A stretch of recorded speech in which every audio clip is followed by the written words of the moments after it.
Hare Rama Rama Rama Hare Hare Hare Krishna Krishna Krishna Hare Hare Hare Rama Rama Rama Hare Hare Hare Krishna Hare Hare Hare Rama Rama Rama Hare Hare Hare Krishna Hare Hare Hare Rama Rama Rama Hare Hare Hare Krishna Krishna Krishna Hare Hare Hare Rama Rama Hare Hare Hare Krishna Krishna Krishna Hare Hare Hare Rama Rama Rama Hare Hare Hare Krishna Krishna Krishna Hare Hare Hare Rama Rama Rama Hare Hare Krishna Krishna Hare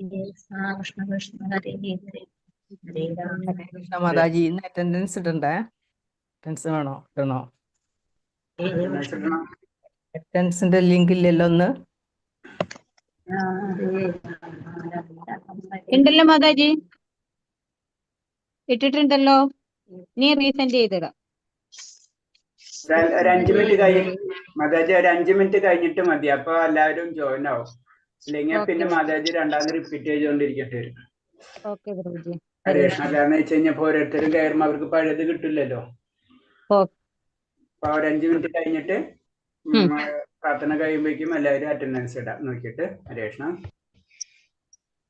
okay, ഹരേഷ്ണ. എല്ലാവർക്കും പ്രണാമം. നമുക്ക് പ്രാർത്ഥനയിലേക്ക് ഇറക്കാം. പ്രണാമം പ്രഭുജി. പ്രണാമം മാതാജി. ഹരേഷ്ണ. എല്ലാവർക്കും പ്രണാമം. ഓം നമോ ഭഗവതേ വാസുദേവായ. ഓം നമോ ഭഗവതേ വാസുദേവായ. ഓം നമോ ഭഗവതേ വാസുദേവായ. ഓം നമോ ഭഗവതേ വാസുദേവായ. നാരായണം നമസ്കൃത്യം നരം ചൈവ നരോത്തമം ദേവീം സരസ്വതിം വ്യാസം തതോ ജയമുദിരയേത് നഷ്ടപ്രായേഷു ഭദ്രേഷു നിത്യം ഭാഗവത സേവയാ ഭാഗവതേ ഉത്തമ ശ്ലോകേ ഭക്തിർഭവതി നഷ്ടകി മൂകം കരോതി വാചാലം പങ്കും ലംഘയതേ ഗിരി യത്കൃപതമഹം വന്ദേ പരമാനന്ദമാധവം ശ്രീഗുരുദീനധാരിണം ശ്രീചൈതന്യമീശ്വരം അജ്ഞാനതിമിരാന്തസ്യ ജ്ഞാനാഞ്ജലശലാകയാ ചക്ഷുർമിലിതം യേന തസ്മൈ ശ്രീഗുരുവേ നമഃ. ശ്രീചൈതന്യം മനോഭീഷ്ടം സ്ഥാപിതം യേന ഭൂതലേ സ്വയം രൂപകഥാ മഹ്യം തദാദിസഭാന്തികം വന്ദേഹം ശ്രീഗുരു ശ്രീയുതപദകമലം ശ്രീഗുരും വൈഷ്ണവാംശ ശ്രീരൂപ സാഗരജാതം സഹന രഘുനാഥാനിധം തം സജീവം സാദേവം സാവധൂതം പരിജന സഹിതം കൃഷ്ണ ചൈതന്യദേവം ശ്രീരാധാകൃഷ്ണപാദാൻ സഹന ലളിതാ ശ്രീവിശാഖാനിം തം ച വേ കൃഷ്ണ കരുണാ സിന്ധോ ദീന ബന്ധോ ജഗത്പദേ ഗോപേശ ഗോപികാ കാന്ത രാധാ കാന്ത നമസ്തുതേ തപ്തകാഞ്ചന ഗൗരാംഗി രാധേ വൃന്ദാവനേശ്വരേ വൃഷഭാനുസുതേ ദേവി പ്രണമാമി ഹരിപ്രിയേ വാഞ്ചാ കൽപതരൂപേച്ഛ കൃപാ സിന്ധിഭ്യേവ ച പതിനാം പാവനേഭ്യോ വൈഷ്ണവേഭ്യോ നമോ നമഃ. നമോ വിഷ്ണുപാദായ കൃഷ്ണപ്രഷ്ടായ ഭൂതലേ ശ്രീമദേ ഭക്തിവേദാന്ത സ്വാമിന്നിധി നാമിനേ നമസ്തേ സാരസദേവേ ഗൗരവാണി പ്രചാരിണേ നിർവിശേഷശൂന്യവാദി പാശ്ചാത്യദേശധാരിണേ. ജയ ശ്രീകൃഷ്ണ ചൈതന്യ പ്രഭു നിത്യാനന്ദ ശ്രീ അദ്വൈത ഗദാധര ശ്രീവാസാദി ഗൗരഭക്തവൃന്ദ. ഹരേ കൃഷ്ണ കൃഷ്ണ കൃഷ്ണ ഹരേ ഹരേ. ഹരേ രാമ രാമ രാമ ഹരേ ഹരേ. ഹരേ കൃഷ്ണ കൃഷ്ണ കൃഷ്ണ ഹരേ ഹരേ. ഹരേ രാമ രാമ രാമ ഹരേ ഹരേ. ഹരേ കൃഷ്ണ കൃഷ്ണ കൃഷ്ണ ഹരേ ഹരേ. ഹരേ രാമ രാമ രാമ ഹരേ ഹരേ. ഹരേ കൃഷ്ണ പ്രഭാതിക്ക് ജയ ഗുരുദേവ് ജനതകോടി വൈഷ്ണവ ഭക്തർക്ക് ജയ്. ഹരേ കൃഷ്ണ. എല്ലാവർക്കും പ്രണാമം. എല്ലാവരും നമ്മളെ സമയം 3 മണിയാകുമ്പോ ഒരുവിധം എല്ലാവരും ഒരേ ടൈമിന് കയറി കഴിഞ്ഞ അറ്റൻഡൻസ് ലിങ്ക് നമുക്ക് ഇടാൻ പറ്റും. എല്ലാവരും ശ്രദ്ധിക്കുക. ഓക്കെ, നമ്മൾ ഇന്നലെ 22ാമത്തെ സ്ലൈഡ് വരെ ഉണ്ടല്ലേ? ഇത് കഴിഞ്ഞല്ലേ അല്ലേ? 22 സ്ലൈഡ് കഴിഞ്ഞു. 22 കഴിഞ്ഞു അല്ലേ? 34ാമത്തെ പേജിലാണ് എടുക്കാനുള്ളത്. 23ാമത്തെ നമ്മള് ബ്രഹ്മചര്യത്തിനെ പറ്റി, വർണ്ണങ്ങളും വർണ്ണാശ്രമങ്ങളൊക്കെ പറ്റി പറഞ്ഞു അല്ലേ? വർണ്ണം പ്ലസ് ആശ്രമം. അപ്പൊ അതിനെപ്പറ്റി നമ്മൾ പറഞ്ഞു. ബ്രാഹ്മണന്മാര്, ക്ഷത്രിയര്, വൈശ്യര്, ശൂദ്രര്, അങ്ങനെ ബ്രഹ്മചര്യം, ഗൃഹസ്ഥം, വാനപ്രസ്ഥം, സന്യാസം, അങ്ങനെ ചതുരാശ്രമങ്ങളും ചതുർവർണ്ണങ്ങളും. അപ്പൊ അതിനെപ്പറ്റി ഓരോരുത്തർ ആരെന്ത് തന്നെയായില്ലെങ്കിലും ഭഗവാനെ മറക്കാതിരിക്കാം. ചുരുക്കി പറഞ്ഞത് ഏത് വർണ്ണമാണെങ്കിലും ഏത് ആശ്രമമാണെങ്കിലും ലക്ഷ്യം എന്ത് പറഞ്ഞാൽ ഭഗവാൻ തന്നെയാണ്. അതാണ് ചുരുക്കി പറഞ്ഞിട്ടുള്ളത്. അതിൽ ശ്രീമദ് ഭാഗവതത്തിൽ നിർദ്ദേശിച്ചുള്ളത് നിമി മഹാരാജാവിന് ഉപദേശിക്കുന്ന നവയോഗികേന്ദ്രമുള്ള ഒരാളെ ചമസ മുനി നിമിയോട് പ്രകാരം പറഞ്ഞു. ബ്രാഹ്മണർ, വൈശ്യർ, ക്ഷത്രിയ, ശൂദ്ര എന്നീ ഇത് പറഞ്ഞല്ലേ? ഇത് പറഞ്ഞു നമ്മൾ ഇന്നലെ അതും കൂടി പറഞ്ഞതാണ്. 34-ാമത്തെ പേജിലാണ് അതെ, 22-ാമത്തെ പാരഗ്രാഫ്. ഓക്കെ. അപ്പൊ ഇതില് അടുത്ത് പറയുന്ന അവർക്കൊക്കെ അടിസ്ഥാന വ്യക്തികൾ ഗുണം. ഓക്കെ, ഭഗവത്ഗീതയിൽ ഉറപ്പിച്ച് പറയുന്നു അദ്ദേഹമാണ് പരമാസതൻ. അതുകൊണ്ട്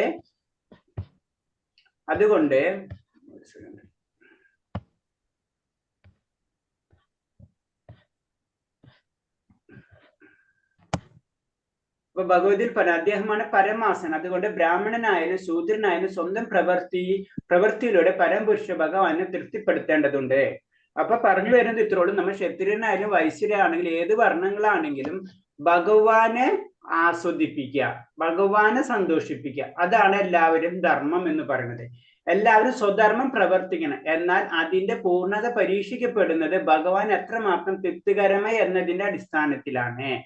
അപ്പൊ സ്വധർമ്മം, ഇപ്പൊ ബ്രാഹ്മണന് ബ്രാഹ്മണന്റെ ഡ്യൂട്ടി, വൈശ്യന് വൈശ്യന്റെ ഡ്യൂട്ടി. അപ്പൊ നമ്മൾ എന്തൊരു കർമ്മങ്ങളും പരിപൂർണതയിൽ എത്താന്ന് പറഞ്ഞാൽ ഭഗവാൻ എത്ര സന്തോഷിപ്പിക്കുന്നു, നമ്മുടെ കർമ്മം തന്നെ പരിശുദ്ധിയോടുകൂടി ചെയ്യുക. അതാണ് നമ്മൾ ആദ്യം നമ്മുടെ ഭഗവതിയിൽ കർമ്മയോഗത്തെ പറ്റി പറഞ്ഞത്. നമ്മുടെ കർമ്മം തന്നെ പരിപൂർണമായിട്ട് ചെയ്യുമ്പോൾ തന്നെ ഭഗവാൻ അത് സന്തോഷിക്കപ്പെടും. അതാണ് പറയുന്നത്. ഓരോരുത്തരും അവരുടെ നിലയിലേക്ക് അനുസരിച്ച് ഈ പ്രവർത്തികൾ കൊണ്ട് ഭഗവാനെ തൃപ്തിപ്പെടുത്തണം. ഇല്ലെങ്കിൽ അവർക്ക് സ്വന്തം നിലയിൽ നിന്ന് അധപ്പതിക്കേണ്ടു. ഇതാണ് നാം മനസ്സിലാക്കേണ്ടത്. അപ്പൊ ഇത് ഭഗവത്ഗീതയിലും പറഞ്ഞിട്ടുള്ള ശ്ലോകം തന്നെ ഒന്നും കൂടെ കോട്ട് ചെയ്ത് നമുക്ക് പറഞ്ഞു തരുന്നതാണ്. ഏത് വർണ്ണമാണെങ്കിലും ഏത് ആശ്രമമാണെങ്കിലും അവരവരുടെ ധർമ്മം നമ്മൾ ചെയ്യണം. നമ്മൾ ഏത് വർണ്ണമോ ഏത് ആശ്രമം ഒന്നൊന്നില്ല. അതെന്താണ്? ഭഗവാനെ സന്തോഷിപ്പിക്കേണ്ട രീതിയിലായിരിക്കണം ചെയ്യേണ്ടത്. അതായത് ചുരുക്കി പറഞ്ഞാൽ നമ്മൾ അതിൽ നിന്നൊന്നും പ്രതീക്ഷിക്കാതിരിക്കുക. പ്രതീക്ഷിക്കാന്ന് പറഞ്ഞു കഴിഞ്ഞാല് ഇപ്പൊ അർജുന യുദ്ധം ചെയ്യുന്നത് ആർക്ക് വേണ്ടിയാണ്? ഭഗവാന് വേണ്ടിയാണ്. അല്ലാണ്ട് അർജുനന് നാളെ എനിക്ക് അത് കിട്ടിയിട്ട് എനിക്ക് രാജ്യം ഭരിക്കണം എന്നില്ല. ആ അവസ്ഥയിലായിരിക്കണം നമ്മൾ എല്ലാ കാര്യങ്ങളും. നമ്മൾ ഒന്നും പ്രതീക്ഷിക്കാതെ, നമ്മൾ കർമ്മം ചെയ്തിട്ട് ആ കർമ്മത്തിൽ നിന്നൊന്നും പ്രതീക്ഷിക്കാതെ അത് ഭഗവാന് സമർപ്പിക്കുന്ന രീതിയിലായിരിക്കണം കർമ്മം. അതിന്റെ അർത്ഥം നമ്മളിപ്പോ നാളെ തൊട്ട് നമ്മൾ ജോലി ചെയ്യുന്ന അതിന്റെ പൈസ വാങ്ങിക്കാതിരിക്കാന്നതല്ല. ഇത് രണ്ടും രണ്ടാണ്. അത് ഭൗതികത. നമ്മൾ ആത്മീയത്തിലേക്ക് കടക്കുമ്പോൾ നമ്മുടെ മനസ്സ് അങ്ങനെ ആയിട്ട് വരണം എന്നാണ് അതിന് ചുരുക്കം. അതായത് ഫുള്ള് ഡിവോട്ടഡ് ആയിരിക്കണം നമ്മള് എന്തൊരു വർക്ക് ചെയ്യുമ്പോൾ. അതാണ് കാര്യം ചെയ്യുമ്പോഴും പരിപൂർണതയിലൂടെ ചെയ്യണം. ആ പരിപൂർണത എന്ന് പറഞ്ഞാൽ ഭഗവാന്റെ അടുത്തേക്ക് എത്തി. അതാണ് ഓരോ കർമ്മം, ഓരോരുത്തർക്കും ഓരോ കാര്യങ്ങൾ ഉണ്ടെന്ന് പറയുന്നത്. യഥാ പ്രവർത്തർ ഭൂതാനം യേന സർവമിതം തദം സ്വകർമ്മണ തമഭ്യസ്യ സിദ്ധിം വിദ്യതി മാനവ സ്വകർമ്മണ എന്നും ശരിക്കും ഭഗവാൻ പറയുന്നുണ്ട്. എല്ലാവരും അവരെ കർമ്മങ്ങൾ ചെയ്യണം, ഒന്നും ചെയ്യാതിരിക്കേണ്ടെന്ന് ഓരോടത്തും പറയുന്നില്ല. നമ്മൾ നമ്മുടെ കർമ്മങ്ങൾ ചെയ്തിരിക്കണം. ഭഗവാനെ മുൻനിർത്തിയിട്ടായിരിക്കണം നമ്മൾ ആ കർമ്മങ്ങൾ ചെയ്യുന്നത് എന്ന്. അതായത് പറ്റിക്കുക അങ്ങനത്തെ കാര്യങ്ങളൊക്കെ ഉണ്ടല്ലോ ജനറലായിട്ട് നമ്മുടെ ഭാഷയിൽ പറഞ്ഞ അതൊക്കെയാണ് കാര്യങ്ങൾ ഇതിൽ വരുന്നത്. എല്ലാതും ആ ധർമ്മത്തിനനുസരിച്ചായിരിക്കണം എല്ലാ കാര്യങ്ങളും നമ്മൾ ചെയ്യേണ്ടത് എന്നാ പറയുന്നത്. ഇതൊക്കെ ഇങ്ങനെയൊക്കെ ലെവലിലേക്ക് ഉയർന്നാലേ നമുക്ക് അടുത്ത ലെവലായിട്ടുള്ള ഭക്തി നമുക്ക് കിട്ടുള്ളൂ. നമ്മുടെ കർമ്മം തന്നെ പരിപൂർണത ആക്കാതെ നമ്മൾ ഭക്തിയിലേക്ക് നമുക്ക് കടക്കാൻ പറ്റൂല. അതാണ് നമ്മൾ ആദ്യമേ തന്നെ നമ്മൾ ഇന്ദ്രിയങ്ങളെ നിയന്ത്രിക്കുക, അങ്ങനത്തെ കാര്യങ്ങളൊക്കെ നമ്മൾ ചെയ്യണമെന്ന് പറഞ്ഞതിന്റെ കാര്യം. നമ്മൾ ആദ്യം തന്നെ മൃഗത്തിൽ നിന്ന് ഒരു മനുഷ്യനാവണം. അത് കഴിഞ്ഞാലേ പിന്നെ ദൈവമാവാൻ കഴിയുള്ളൂ. ദൈവികമായിട്ടുള്ള സ്വഭാവങ്ങളൊക്കെ നമുക്ക് ലഭിക്കുള്ളൂ. അതാണ് ഇതിന്റെ ചുരുക്കെഴുത്ത്. ഉദാഹരണത്തിന് വിരാട് രൂപത്തിൽ ശിരസിൽ നിന്ന് ജനിച്ച ബ്രാഹ്മണൻ സർവദിശായ വൈദിക ശബ്ദം അഥവാ ശബ്ദബ്രഹ്മം ഉപദേശിക്കേണ്ടവനാണ്. അപ്പൊ ഭഗവാന്റെ വിരാട് രൂപത്തിനെ പറ്റി ഒന്നുകൂടെ വിവരിക്കുകയാണ്. അതിൽ ഏറ്റവും ഉയർന്നത് ആരാണ്? അതായത് ബ്രാഹ്മണനാണ്, ഉയർന്നതാണ്. എല്ലാ കാര്യങ്ങളും അതായത് ആത്മീയ കാര്യങ്ങൾ ഉപദേശിച്ച് തരാൻ കഴിവുള്ള വ്യക്തിയാണ് ബ്രാഹ്മണൻ എന്ന് പറയാം. അല്ലാണ്ട് കുലമല്ല. അപ്പൊ നമുക്ക് അതിന് എക്സാമ്പിൾ വ്യാസദേവന്റെ കഥ മാത്രം ആലോചിച്ചാൽ മതി. അപ്പൊ എന്താണ്? അങ്ങനെ എല്ലാതും നമ്മൾ ആത്മീയമായിട്ടുള്ള കാര്യങ്ങൾ പറഞ്ഞു തരാൻ കഴിവുള്ള വ്യക്തിയാണ് ആര്? ബ്രാഹ്മണൻ. അത് വിരാട് രൂപം, ഭഗവാന്റെ രൂപത്തില് ഏറ്റവും ഉയർന്ന രൂപ വിരാട് രൂപത്തില് ശിരസിൽ നിന്ന് ലഭിച്ചതാണ്, ശിരസിൽ നിന്ന് വന്നതാണ്.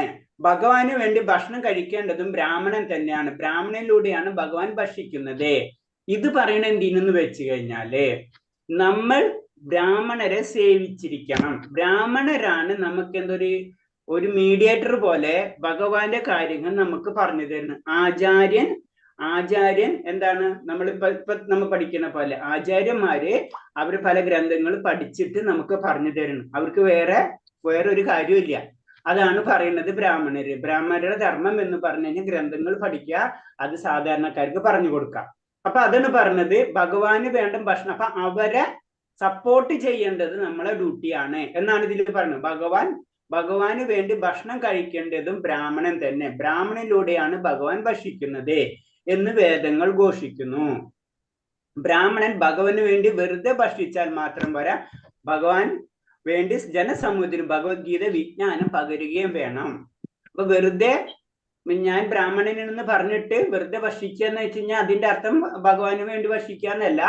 അതായത് ആ വ്യക്തിക്ക് എന്താണ് മറ്റുള്ളവരിലേക്ക് ഭഗവാന്റെ ജ്ഞാനം കൊടുത്തിരിക്കണം. അവനെയാണ് ശരിക്കും ബ്രാഹ്മണൻ എന്ന് പറയുന്നത്. അപ്പൊ ആ ബ്രാഹ്മണനെ സംരക്ഷിക്കേണ്ട ഡ്യൂട്ടി ബാക്കിയുള്ളവർക്ക് ഉണ്ട്. അതാണ് ഇതിൽ ചുരുക്കി പറഞ്ഞു തരുന്നത്. അതേപോലെ തന്നെ മായയുടെ അതിക്രമിച്ച ജനങ്ങളെ രക്ഷിക്കണമെന്ന് ക്ഷത്രിയന്റെ കടമയാണ്. ഇതാണ് ക്ഷത്രിയ ധർമ്മം. അപ്പൊ അടുത്തത് ക്ഷത്രിയന്റെ, അപ്പൊ ബ്രാഹ്മണന്റെ കടമ, ക്ഷത്രിയന്റെ കടമ. അപ്പൊ എന്താണ് ക്ഷത്രിയൻ എന്ന് പറഞ്ഞു കഴിഞ്ഞാൽ എന്താണ്, അവശരായിട്ടുള്ള ജനങ്ങളെ സംരക്ഷിക്കുക എന്നതാണ് ക്ഷത്രിയന്റെ ധർമ്മം. അത് ആരുടെ ധർമ്മമല്ല, അത് ബ്രാഹ്മണന്റെ ധർമ്മമല്ല, അത് ക്ഷത്രിയർക്ക് കൊടുത്തിട്ടുള്ള ധർമ്മമാണ് എന്നാ പറയുന്നത്. ഉദാഹരണത്തിന് ഒരു കറുത്ത രൂപം കലി പശുവിനെ ഹിംസിക്കാൻ ഒരുമ്പിടുമ്പോൾ നിമിഷത്തിൽ തന്നെ അവനെ കൊല്ലാൻ പരീക്ഷിത്ത് മഹാരാജ് വാളൂരി സംരക്ഷണം നൽകാൻ ഹിംസ ആവശ്യമായി വരും. അപ്പൊ എന്താണ്, അതിനൊരു ഉദാഹരണം പറയാണ്. കലി എന്നൊരു ഉദാഹരണം, ഒരു കറുത്ത രൂപം പശുവിനെ, ഒരു കറുത്ത രൂപം കൊണ്ട് കലി എന്താണ് പശുവിനെ ഹിംസിക്കാൻ പോവായിരുന്നു. അപ്പൊ ആ പരീക്ഷിത്ത് മഹാരാജ് അത് കാണുകയും പെട്ടെന്ന് അതിനെ വധിക്കാൻ വേണ്ടി ശ്രമിക്കുകയും ചെയ്തു. അപ്പൊ അങ്ങനെ ആയിരിക്കണം എന്ന് പറഞ്ഞു. അപ്പൊ ഒരു സാധാരണ ജീവികളെ വധിക്കാൻ പോകുന്നവരെ ഹിംസിക്കുക എന്നുള്ളത് ആരുടെ ഡ്യൂട്ടിയാണ്, അത് ക്ഷത്രിയരുടെ ഡ്യൂട്ടിയാണ് എന്ന് പറയുന്നത്. അപ്പൊ അതേപോലെ തന്നെ പറയാണ്, കുരുക്ഷേത്ര യുദ്ധഭൂമിയിൽ നടത്താൻ ഭഗവാൻ അർജുനന് നേരിട്ട് കൊടുക്കുന്ന നിർദ്ദേശം, ജനസാമാന്യത്തിന് മൊത്തത്തിൽ സംരക്ഷണം നൽകാൻ ഹിംസ ആവശ്യമായി വരുന്നു. അപ്പൊ ആരെയും ഉപദ്രവിക്കേണ്ടെന്ന് ഒരിക്കലും ക്ഷത്രിയർ പറയാൻ പറ്റില്ല. ബ്രാഹ്മണർക്ക് പറയാം, പക്ഷെ ക്ഷത്രിയന് അത് പറയാൻ പറ്റില്ല. ക്ഷത്രിയന്റെ ധർമ്മം അതാണ്. അതിന് ഓരോരുത്തർക്കും ഓരോ രീതിയാണ്. അപ്പൊ എല്ലാതും കൂടെ ഒന്നായിട്ട് നമുക്ക് കാണാൻ പറ്റില്ല. അപ്പൊ ഒരാൾ ചെയ്യുന്ന രീതി മറ്റുള്ളവർക്ക് ബാധകമായിരിക്കില്ല. ബ്രാഹ്മണന്മാര് ചെയ്യുന്നതായിരിക്കില്ല ക്ഷത്രിയന്മാര് ചെയ്യുന്നത്. പക്ഷെ രണ്ടുപേരും ഭഗവാന് വേണ്ടിയാണ് ചെയ്യുന്നത്. അതാണ് ഇതിൽ നമ്മൾ മനസ്സിലാക്കേണ്ടത്.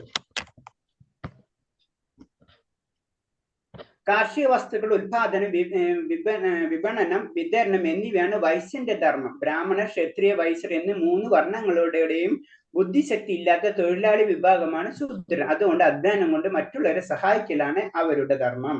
അപ്പൊ ഇതൊരു ജനറൽ ക്ലാസിഫിക്കേഷൻ ആയിട്ട് വീണ്ടും പറഞ്ഞിരിക്കുകയാണ്. കാരണം എന്താണ്, ബ്രാഹ്മണരാണ് വൈദികമായിട്ടുള്ള കാര്യങ്ങൾ പറഞ്ഞു തരുന്നത്, അതൊക്കെ ചെയ്യുന്നത്. ക്ഷത്രിയന്മാര് അത് സാധാരണ വ്യക്തികളെ സംരക്ഷിക്കുന്നത് ക്ഷത്രിയന്മാരുടെ ധർമ്മമാണ്. അടുത്ത് നമുക്കറിയാം വൈശ്യർ എന്ന് പറഞ്ഞു കഴിഞ്ഞാല് വാണിജ്യം, അതിനോട് ബന്ധപ്പെട്ടിട്ടാണ്. ബാക്കി എല്ലാവരും സഹായിക്കുന്ന ആരാണ്, അവരെല്ലാവരും ശൂദ്രരാണ് എന്നാ പറയുന്നത്. അപ്പൊ അവര് കറക്റ്റായിട്ട് ഓരോരുത്തരും അവരുടെ ധർമ്മം പരിപാലിച്ചു കഴിഞ്ഞു കഴിഞ്ഞാൽ തീർച്ചയായിട്ടും എന്താണ്, അത് ഭഗവാന് സന്തോഷമാവും. അതാണ് അതിൽ പറഞ്ഞത്. അതാണ് ലക്ഷ്യം, അതാണ് കർമ്മയോഗം.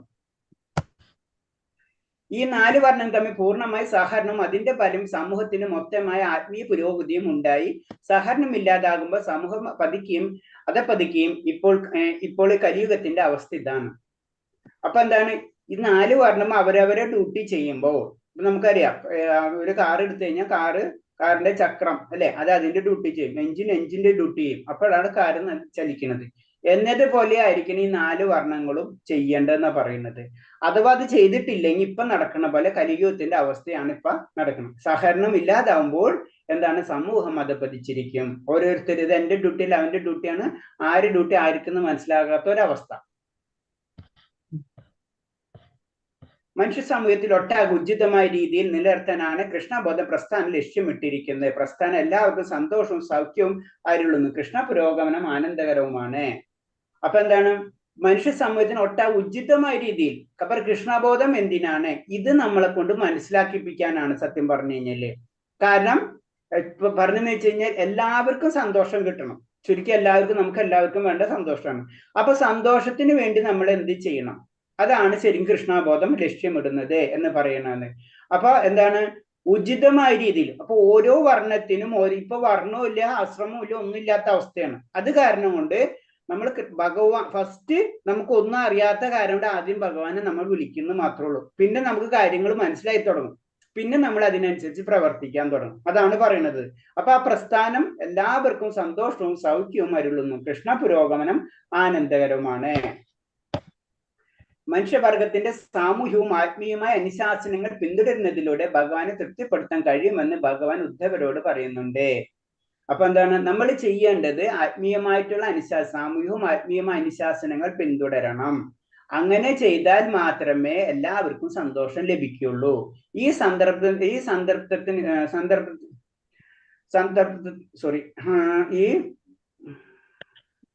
സാറ്റിസ്ഫാക്ഷൻ സമൂഹം ഒട്ടാകെ ജീവിതാവശ്യങ്ങൾ എളുപ്പത്തിൽ നേടിയെടുക്കുകയും ചെയ്യും. അപ്പൊ നമ്മൾ പറഞ്ഞു വരുന്നത് വെച്ച് കഴിഞ്ഞാൽ നമ്മൾ എന്താ, ഇങ്ങനത്തെ കാര്യങ്ങൾ ഭഗവാനോട് ബന്ധപ്പെട്ടുള്ള കാര്യങ്ങൾ ചെയ്യുന്നതിലൂടെ സമൂഹത്തിൽ ഒരു സന്തുലിതമായിട്ടുള്ള ഒരു അവസ്ഥ ഉണ്ടാവും. കാരണം പരംപുരുഷൻ ഭഗവാൻ ജീവാത്മാവ് മുഴുവൻ നിലനിൽപ്പിനും ആധാരം എന്നത് തന്നെ. അപ്പൊ ഭഗവാൻ ഇല്ലാതെ ബാക്കി ഒന്നുമില്ല. അപ്പൊ ഭഗവാന് വേണ്ടി കാര്യങ്ങൾ ചെയ്യാം. ഇതൊക്കെ നമ്മൾ പറഞ്ഞിട്ടുള്ള പോയിന്റ്സുകളാണ്. കുറെ ശ്രദ്ധിച്ചാൽ കുറെ റിപ്പീറ്റേഷൻ ചെയ്യും. എന്തിനാണ് റിപ്പീറ്റ് ചെയ്യുന്നത് ചോദിച്ചു കഴിഞ്ഞാൽ വളരെ സിമ്പിൾ ആണ്. നമ്മളോട് പല പ്രാവശ്യം പറഞ്ഞാലേ നമുക്കത് കയറുള്ളൂ.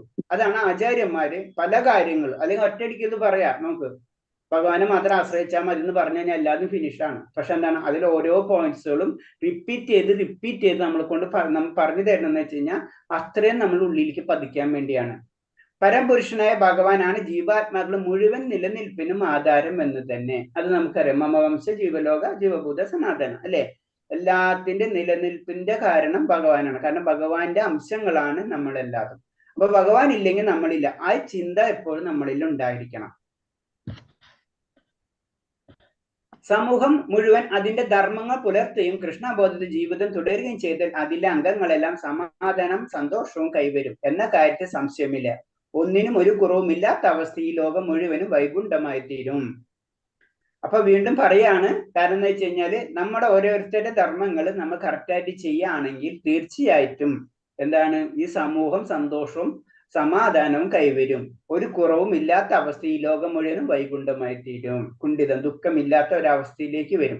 എല്ലാവരും അവരവരുടെ ഡ്യൂട്ടി കറക്റ്റായിട്ട് ചെയ്യുകയാണെങ്കിൽ. ഒരു കൃഷിക്കാരന്റെ ഡ്യൂട്ടി ചെയ്യാണ്, അതിൽ വാങ്ങിക്കുന്ന ആ വ്യക്തി അതിന്റെ ഡ്യൂട്ടി ചെയ്യുകയാണെങ്കിൽ അല്ലെ. ഇപ്പൊ കൃഷിക്കാരനും കെമിക്കൽ ഇടും, അത് നമ്മൾ ഉപയോഗിക്കും, വാങ്ങിക്കുന്ന ഇതൊക്കെ ഇതിരിക്കാണ്ട് വന്നിരിക്കും. അപ്പൊ അവന്റെ ധർമ്മം എല്ലാവരും ചെയ്യുന്നത്. അതാണ് അവിടെ പ്രശ്നം. അപ്പൊ എന്താണ്, എല്ലാവർക്കും ദുഃഖമായിരിക്കും. എല്ലാവരും അവരുടെ ഡ്യൂട്ടീസ് കറക്റ്റായിട്ട് ചെയ്യുകയാണെങ്കിലോ ഈ ലോകം തന്നെ വൈകുണ്ഠമായി തീരും. അപ്പൊ അതിന്റെ ഒരു മനസ്ഥിതിയിലേക്ക് നമ്മളെ കൊണ്ടുപോകണമെങ്കിൽ എന്താണ്, കൃഷ്ണബോധം വേണം. ഭഗവാന്റെ സ്നേഹത്തോടുകൂടി പ്രവർത്തിച്ചു കഴിഞ്ഞാലേ, ഭഗവാനെ സ്നേഹിക്കാൻ പഠിച്ചാലോ നമ്മൾ മറ്റുള്ള കാര്യങ്ങളെ നമ്മൾ സ്നേഹിക്കാൻ പഠിക്കും. അങ്ങനെ സ്നേഹിക്കാൻ പറ്റുമ്പോൾ നമ്മൾ സ്നേഹിക്കൊണ്ട് അത് പറഞ്ഞത് ഈ ലോകം മുഴുവനും വൈകുണ്ഠമായി തീരുമെന്ന്. അപ്പൊ ഭഗവാനെ സ്നേഹിക്കാൻ നമ്മൾ പഠിക്കണം. ഇതാണ് ശരിക്കും പറയുന്നത്. ശ്രീമദ് ഭാഗവതത്തിൽ ഇതിന് സമാനമായ ഒരു പ്രസ്താവമുണ്ട്. ശ്രീകൃഷ്ണ ഉദ്ധവരോട് പറയുന്നതാണ് സന്ദർഭം. ഭഗവാൻ പറയുന്നു, പ്രിയപ്പെട്ട ഉദ്ധവരെ, എല്ലാ മനുഷ്യരും കർമ്മനിരതരാണ്.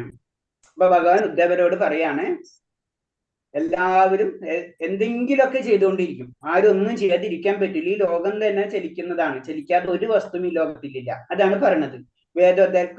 വേദോക്തമായ ലൗകികമായ ആകട്ടെ ഏതെങ്കിലും പ്രവൃത്തിയിൽ ഏർപ്പെടാതിരിക്കാൻ വയ്യ. അപ്പൊ എന്താണ്, അത് ലൗകികമായിട്ടുള്ള ആത്മീയ കാര്യമാണ്. എന്ത് കാര്യമാണെങ്കിൽ എന്തെങ്കിലും പ്രവർത്തികൾ ആവശ്യമാണ്. ഇവരുടെ ഏതെങ്കിലും കൃഷ്ണബോധത്തിൽ ആരാധിക്കുന്ന അവർ ലോകത്തും പരലോകം സുഖം അനുഭവിക്കും. ഇക്കാര്യത്തിൽ സംശയം വേണ്ട. ഏതെങ്കിലൂടെയും എന്നാ പറയണത്, അതായത് ആത്മീയത. അത് നമുക്ക് കർമ്മയോഗം ഭക്തിയോഗം എന്ന് പറയുന്നത്. കർമ്മയോഗത്തിലൂടെ മെറ്റീരിയൽ വേൾഡ് ആണ് അല്ലെ. അപ്പൊ എന്താണ്, ഭൗതികമായിട്ടുള്ള കാര്യങ്ങൾ ചെയ്യുന്നതാണെങ്കിലും അത് ഭഗവാന് വേണ്ടി ചെയ്യുകയാണെങ്കിൽ, ഭഗവാനായിട്ട് ബന്ധപ്പെടുത്തി ചെയ്യുകയാണെങ്കിൽ അതായാലും മതി. അല്ല ആത്മീയമായിട്ടൊരു ഭക്തിയിൽ കൂടെ തന്നെ കടക്കണം. അങ്ങനെയും ചെയ്യാം. ഏത് രീതിയിലാണെങ്കിലും നമ്മൾ ഭഗവാനായിട്ട് കണക്ട് ചെയ്ത് കഴിഞ്ഞാൽ അത് പരലോകത്തും ഈ ലോകത്തും ഭൗതികമായിട്ടുള്ള കാര്യങ്ങൾ കറക്റ്റായിട്ട് ചെയ്തുകൊണ്ടിരുന്നു കഴിഞ്ഞാൽ നമുക്കറിയാം ഈ ലോകത്തിന് സുഖം കിട്ടും. അല്ലെ? നമ്മ ഒരു തെറ്റ് ചെയ്ത് കഴിഞ്ഞാൽ പിന്നെ അന്നത്തെ ദിവസം നമുക്ക് ഉറക്കുണ്ടാവില്ല. ജനറൽ ആയിട്ടുള്ള കാര്യമാണ്. അതാണ് പറയുന്നത്. അപ്പൊ ഈ ലോകത്തും അത് ഭൗതിക കാര്യങ്ങളിലും ഭഗവാനെ മുൻനിർത്തി ചെയ്തു കഴിഞ്ഞാൽ അതെന്താണ്? ഈ ലോകത്തും പരലോകത്തും നമുക്ക് സുഖം അനുഭവിക്കാൻ കഴിയും. അതാണ് കർമ്മയോഗത്തെ പറ്റി ഒന്നും കൂടെ വിശദമായിട്ട് ഇതിൽ പറഞ്ഞിരിക്കുന്നു മാത്രം. ഭക്തിയോഗവും ടച്ച് ചെയ്യുന്നുണ്ട്. രേഷ്ണ പറയുന്നത് മനസ്സിലാവുന്നുണ്ടോ? സ്പീഡ് കൂടുന്നുണ്ടോ? ഇല്ല, മനസ്സിലാവണുണ്ട് രേഷ്ണ. ഇത് കുറച്ചിങ്ങനെ റിപ്പീറ്റേഷൻ വരുന്നുണ്ട്. അപ്പൊ അതുകൊണ്ടാണ് ഞാനിങ്ങനെ സ്പീഡ് ചെയ്ത് പോണത്.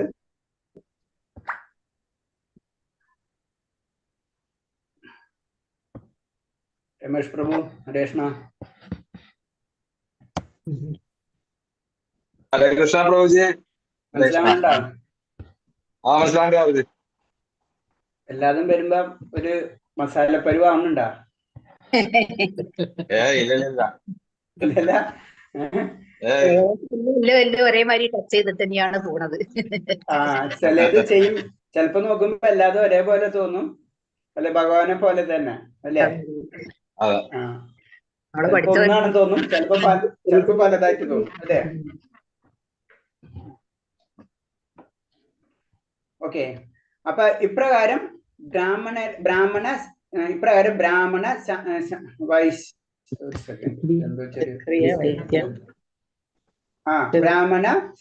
ക്ഷത്രിയർ, വൈശ്യർ, ശൂദ്രർ, വേദമോ, ബ്രഹ്മചാരി, ഗൃഹസ്ഥ, വാനപ്രസ്ഥ, സന്യാസി എന്നീ വ്യത്യാസം വകവെക്കുന്ന കൃഷ്ണബോധ പ്രസ്ഥാനം എത്ര സുന്ദരമാണ്. അപ്പൊ കൃഷ്ണബോധ പ്രസ്ഥാനം എന്ന് പറയുമ്പോൾ ശരിക്കും വർണ്ണാശ്രമത്തിൽ പെട്ടതല്ല എന്ന് ഇൻഡയറക്റ്റ് ആയിട്ട് പറയാണ്. കാരണം എന്ന് വെച്ച് കഴിഞ്ഞാൽ അതെന്താണ്?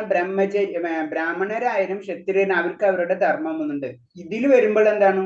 എല്ലാതും ഭഗവാന് വേണ്ടി ചെയ്യാണ്. സർവധർമ്മ പരിത്യേജ ആ അവസ്ഥയിലേക്ക് കൊണ്ടുപോണതാണ് കൃഷ്ണാവബോധ പ്രസ്ഥാനം, അല്ലെങ്കിൽ കൃഷ്ണാവബോധം എന്ന് പറയും. അപ്പൊ അത് എത്രയോ സുന്ദരമാണ്. അതായത് മറ്റുള്ളത് പതുക്കെ സ്റ്റെപ്പിലേക്കൂടെ കയറി വരണമെങ്കിൽ ഇത് ഡയറക്റ്റ് കയറാൻ വേണ്ടി നമ്മൾ ശ്രമിക്കുകയാണ്. അതാണ് പറഞ്ഞത് കൃഷ്ണാവബോധം എത്രയോ സുന്ദരമാണ് എന്ന് പറഞ്ഞത്. നമുക്ക് ആ വഴിക്കൊക്കെ പോവാം, ഈ വഴിക്കും പോവാം, ഏത് വഴിക്കും പോവാം.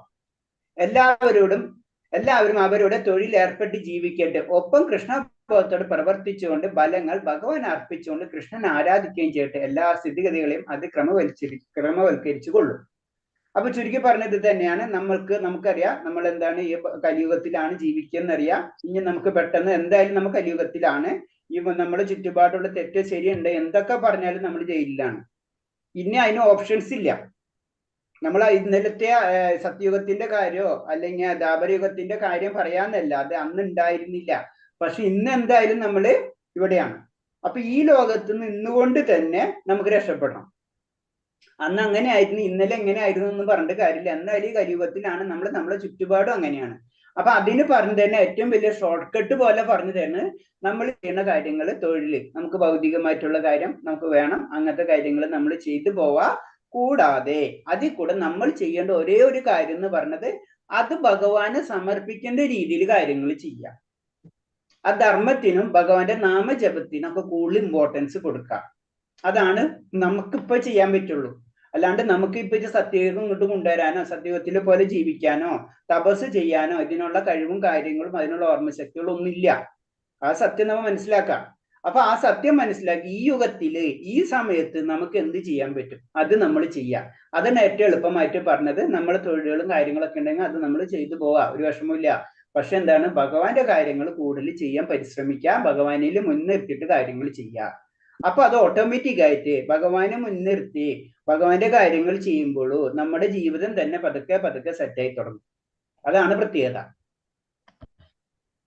എല്ലാവരും അവരുടെ തൊഴിൽ പറഞ്ഞു. നമ്മള് നാരദ പഞ്ചരാത്രത്തിൽ ഭക്തിയുത സേവനത്തിൽ നിയമക തത്വങ്ങളെ കുറിച്ച് ഇങ്ങനെ പറയുന്നു. നിയമങ്ങള് ഓരോ ഗ്രന്ഥങ്ങളിലും നമ്മൾ എങ്ങനെ ചെയ്യണം, എങ്ങനെ പ്രവർത്തിക്കുന്നു പറഞ്ഞിട്ടുണ്ട്. അപ്പൊ നാരദ പഞ്ചരാത്ര രീതിയിലാണ് നമ്മളിപ്പോ ഇസ്കോൺ കൂടുതലും വർക്ക് ചെയ്യണത്. നാരദ പഞ്ചരാത്ര വിധി അനുസരിച്ചാണ്. അത് വേദത്തിന്റെ തന്നെ പാർട്ടായിട്ട് വരുന്നതാണ്. വേദഗ്രന്ഥങ്ങൾ പറയുന്നത് ഭഗവാന്റെ സമൃദ്ധിയെ ലക്ഷ്യമാക്കിക്കൊണ്ടതുമായ ഏത് കർമ്മ ഭക്തിയുടെ സേവനത്തെ നിയമക തത്വമായി വിശുദ്ധാചാര്യന്മാർ അംഗീകരിക്കുന്നു. വേദഗ്രന്ഥങ്ങൾ പറയുന്നത് നമ്മളെ ഇഷ്ടത്തിനല്ല ഉള്ളതല്ല, നമ്മളെ ഗ്രന്ഥങ്ങളിൽ കറക്റ്റ് ആയിട്ട് പറഞ്ഞിട്ടുണ്ട് ഇന്ന രീതിയിൽ ചെയ്യണം. ഇപ്പൊ നമ്മൾ പറഞ്ഞ 16 മാല ജപിക്കണം, അല്ലെങ്കിൽ 4 യമനിയമങ്ങൾ പാലിക്കണം, ഇന്ന സമയത്ത് ചെയ്യണം, ഇന്നത് കഴിക്കാം, ഇങ്ങനെ കുറെ നിയമങ്ങളുണ്ട് അല്ലെ. നമ്മളെ അനുഷ്ഠാനങ്ങൾ ആചാരങ്ങളൊക്കെ ഉണ്ട്. ഇതെല്ലാതും വേദങ്ങളിൽ പറഞ്ഞിട്ടുള്ള കാര്യമാണ്. അല്ലാതെ വേദത്തിൽ ഇല്ലാത്ത കാര്യം നമ്മൾ ചെയ്യണ്ട, അത് ചെയ്തിട്ട് കാര്യമില്ല. അതാണ് പറഞ്ഞത്. അപ്പൊ അങ്ങനെ ചെയ്തു പോവാ. അതാണ് പറഞ്ഞ അത് അങ്ങനെ കറക്റ്റായിട്ട് ചെയ്യുന്ന കാര്യത്തെ അത് വിശുദ്ധാചാര്യന്മാർ അംഗീകരിക്കുന്നു. ആചാര്യന്മാർ അതേ പറയുള്ളൂ, അതേ നമ്മൾ പ്രവർത്തിക്കാൻ പാടുള്ളൂ. നമ്മളെ ഇഷ്ടത്തിന് പ്രവർത്തിക്കരുത്. അന്ന് ഞാൻ പറഞ്ഞില്ലേ, നമ്മളിപ്പോ ചിലർ ചോദിക്കും ഹരേ കൃഷ്ണത്തിന് പകരം വേറെ എന്തെങ്കിലും ജപിക്കുക, എന്താ ഇപ്പൊ ഹരേ കൃഷ്ണൻ വേറെ എന്തായിട്ട് നമ്മളുടെ വ്യത്യാസം എന്താ, ജോൺ ജോൺ എന്നങ്ങോട്ട് ജപിച്ചാൽ പോരെ, അതും ഒരു ശബ്ദമല്ലേ അതും ഒരു ശബ്ദമല്ലേ എന്ന് പറയുമ്പോൾ അതിന്റെ ആൻസർ വളരെ നമ്മളെ ഗ്രന്ഥങ്ങളിൽ പറഞ്ഞിട്ടുള്ളത് നമ്മൾ ചെയ്യുന്നു. അത് ആചാര്യന്മാരെ അംഗീകരിച്ചിട്ടുള്ളതാണ്. ആചാര്യന്മാരെ അത് സത്യമാണ് നമ്മളോട് പറഞ്ഞു തരുന്നു. അതിനനുസരിച്ച് നമ്മൾ പ്രവർത്തിക്കും. നിങ്ങൾ ജോണെന്ന് ജപിക്കുക അല്ലെങ്കിൽ ജപിക്കാതിരിക്കുക, അതൊക്കെ നിങ്ങളുടെ ഇഷ്ടം. അങ്ങനെയാണ് നമ്മളെ സിമ്പിൾ ആയിട്ടുള്ള കൺസെപ്റ്റ്. അതാണ് പറഞ്ഞ ആചാര്യന്മാര് എന്താണ് പറയണത് അത് നമ്മൾ ചെയ്യാം. ഹരേ കൃഷ്ണ. ഇത്തരം പറഞ്ഞതിൽ എന്തെങ്കിലും സംശയം എന്താ? അപ്പൊ ഈ ഇതിൽ പറഞ്ഞത് നമ്മളെ ലാസ്റ്റ് പറഞ്ഞു വന്ന പോയിന്റ്സിൽ ഇത്രയുള്ളൂ. നമ്മളെ 4 വർണ്ണങ്ങളും 4 ആശ്രമങ്ങളുണ്ട്. അവരും അവരുടെ രീതിയിലുള്ള വർണ്ണാശ്രമമാണെങ്കിലും എന്താണെങ്കിലും ലക്ഷ്യം എന്ന് പറഞ്ഞ ഭഗവാൻ തന്നെയാണ്. ഏത് ധർമ്മത്തിലുണ്ടെങ്കിൽ അവരെ ധർമ്മം പരിപൂർണമായിട്ട് ചെയ്യാം. അത് നമ്മൾ ഭൗതിക ലോകത്തിൽ നമ്മൾ കലിയുഗത്തിലാണ്. കലിയുഗത്തിലാകുമ്പോൾ ഇപ്പൊ എല്ലാതുകൊണ്ടും മിക്സ് ആണ്. അപ്പൊ എന്താ ചെയ്യേണ്ടതെന്ന് വെച്ചാൽ നമുക്കുള്ള ഭൗതികമായിട്ടുള്ള കാര്യങ്ങൾ നമ്മൾ ചെയ്തുകൊണ്ടിരിക്കുക. അത് ഭഗവാനെ മുൻനിർത്തി ചെയ്യുക, ഭഗവാന്റെ കാര്യങ്ങൾ കൂടുതൽ ചെയ്യാം. ഇതാണ് ഷോർട്ടായിട്ട് പറഞ്ഞു തരുന്നത്. അപ്പൊ എന്താണ് അതാണ് പറഞ്ഞത്. ഇപ്പൊ ഭഗവാൻ ബുദ്ധവരോട് തന്നെ പറഞ്ഞിട്ടുള്ളത് ഈ ലോകത്ത് ഒന്നും ഒരു വ്യക്തിക്കും വെറുതെ ഇരിക്കാൻ പറ്റില്ല.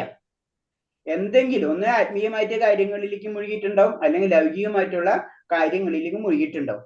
എന്ത് തന്നെയാണെങ്കിലും അത് കൃഷ്ണാവബോധം, ഭഗവാനെ ആരാധിക്കേണ്ട രീതിയിൽ അത് മാറ്റിയെടുക്കണം. അങ്ങനെയാണെങ്കിൽ ഈ ലോകത്തിലും പരലോകത്തിലും നമുക്ക് സുഖം അനുഭവിക്കാൻ പറ്റും. ആ ആനന്ദം നമുക്ക് ലഭിക്കാൻ പറ്റും. അതിന് ഭൗതികമായിട്ടുള്ള സുഖത്തിന്റെ ഒരു കാര്യം വളരെ സിമ്പിൾ ആയിട്ട് നമുക്ക് എന്തെങ്കിലും ഒരു വർക്ക് ഒരു വ്യക്തി തന്നു എന്നേക്കാം.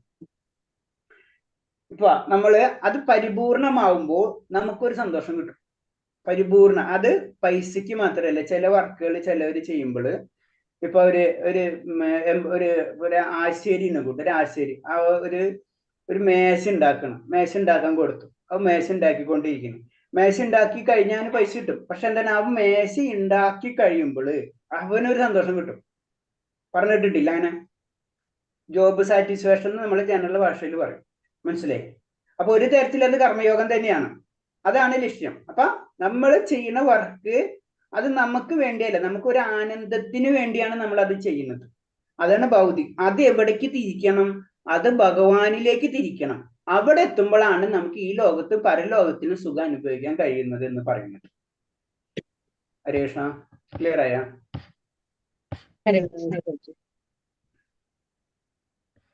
ഇതിന്റെ ക്വസ്റ്റ്യൻ ആൻസർ നമുക്ക് 3 കൂടെ എടുത്തിട്ട് അടുത്ത അധ്യായം കൂടെ എടുത്തിട്ട് തുടങ്ങാം. ഓക്കെ? എഴുതി കഴിഞ്ഞിട്ടില്ല ഗുരുജി. ആ ശരി, കുഴപ്പമില്ല. അതാ ഞാൻ പറഞ്ഞത്, നാളേക്ക് എഴുതാം നമുക്ക്. ഇതൊന്ന് 3 കൂടെ കഴിഞ്ഞോട്ടെ. ഓക്കെ. അപ്പൊ പ്രാഥമിക തലങ്ങളൊക്കെ നമ്മളതിൽ പറഞ്ഞു തന്നില്ല. അതിൽ മെയിൻ ആയിട്ട് വരുന്ന ഭൗതികവും ഒന്ന് പരമാനന്ദവും പിന്നെ എന്നിട്ട് ഭഗവത് പ്രേമം. അങ്ങനെയാണ് ഭക്തിയുടെ 3 തലങ്ങൾ. 2-ാം അധ്യായത്തിൽ അതാണ് പറഞ്ഞത് അല്ലെ. ഭൗതികമായിട്ടുള്ള കാര്യങ്ങളും പിന്നെന്താണ് ലൗകികമായിട്ടുള്ള കാര്യങ്ങൾ, അല്ലെങ്കിൽ പരമാനന്ദ അല്ലെങ്കിൽ ഭാവഭക്തി, പ്രേമഭക്തി. അതിനെപ്പറ്റിയാണ് വിശദീകരിക്കുന്നത്. അപ്പൊ ഏറ്റവും ഉയർന്നത് പ്രേമഭക്തിയാണ് എന്ന് പറഞ്ഞു തരാണ്.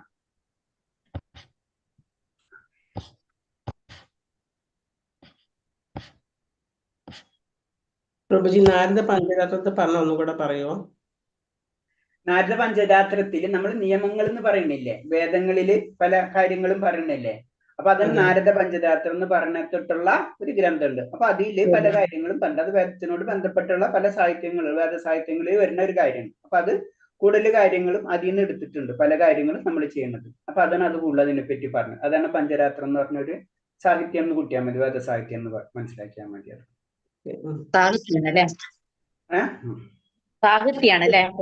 വേദത്തിനോട് ബന്ധപ്പെട്ടിട്ടുള്ള അതിന്റെ ഓരോ കാര്യങ്ങൾ പറയുമല്ല, അതിനോട് ബന്ധപ്പെട്ട് വരുന്നതാണ്. ഗ്രന്ഥം പറയാൻ പറ്റുമോ? ഗ്രന്ഥം എന്ന് പറയാൻ പറ്റുമോ? ആ ഗ്രന്ഥം അതന്നെ. പക്ഷെ ഇവിടെ ഇൻവെർട്ടർ കോമയിൽ സ്റ്റാർട്ട് ചെയ്തിരുന്നു, പക്ഷെ അത് എൻഡ് ചെയ്യുന്നത് കാണുന്നില്ല. എവിടെയാന്ന് ചോദിച്ചാ ആ പോയിന്റ് നേരത്തെ പഞ്ചരാത്രത്തിൽ എടുത്ത് ആ പോയിന്റ് വേദഗ്രന്ഥങ്ങൾ എന്ന് പറഞ്ഞിട്ടുള്ള പഞ്ചരാത്രത്തിൽ പറഞ്ഞ പഞ്ചരാത്ര വിധി എന്ന് പറഞ്ഞ ഇതില്ലേ, അപ്പൊ അതിൽ പറഞ്ഞിട്ടുള്ള പല കാര്യങ്ങളും നമ്മള് ചെയ്യുന്നുണ്ട് ഇവിടെ. അതാണ് അത് പറയുന്നത്. അതിൽ പറഞ്ഞിരിക്കുന്ന യഥാർത്ഥ ഗുരുവിന്റെ നിർദ്ദേശപ്രകാരം ഭഗവാന് വേണ്ടി ക്രമമായി കാര്യങ്ങൾ ചെയ്യുന്നു എന്നല്ലേ? അപ്പൊ അതാണ് പറഞ്ഞത്. അത് അവിടെ പറഞ്ഞിട്ടുള്ള കാര്യങ്ങളാണ് നമ്മൾ ചെയ്യുന്നത്. തദ്വിധി പ്രണിപാതേന നമ്മളെ ഭഗവതിയിലും പഠിക്കുന്നില്ലേ, അതേപോലെ തന്നെ പല ഗ്രന്ഥങ്ങളിലും പലതും പറഞ്ഞിട്ടുണ്ട്, വൈദിക ഗ്രന്ഥങ്ങളിൽ. അപ്പൊ അതിനെ ഒരു ഗ്രന്ഥത്തെ പറ്റി നമ്മളിപ്പോ ഭഗവത് പറഞ്ഞ പോലെ ഒരു ഗ്രന്ഥത്തിനെ പറ്റി വീണ്ടും പറഞ്ഞിരിക്കുന്നു മാത്രമേ ഉള്ളൂ. അപ്പൊ ആ ഗുരുവിനെ പറ്റി പറയുമ്പോൾ നമുക്കറിയില്ല, തദ്വിധി പ്രണിപാതേന പരിപ്രശ്നായ സേവയോ ഉപദേശാന്തി ജ്ഞാനം ജ്ഞാനിന സുദർശനം എന്നും പഠിച്ചിട്ടില്ലേ? അപ്പൊ അത് തന്നെ. അപ്പൊ അതേപോലെ തന്നെ ഈ ഗ്രന്ഥത്തിലും ഇങ്ങനെ പറഞ്ഞിട്ടുണ്ട് എന്ന് നമ്മളോട് പറയാണ്. അപ്പൊ ആ ഗുരുവിനെ ആശ്രയിക്കണം എന്ന് ഇൻഡയറക്റ്റ് ആയിട്ട് നമ്മളോട് പറഞ്ഞു തരാണ്. ഹരേ കൃഷ്ണ. ക്ലിയർ ആയില്ലേ?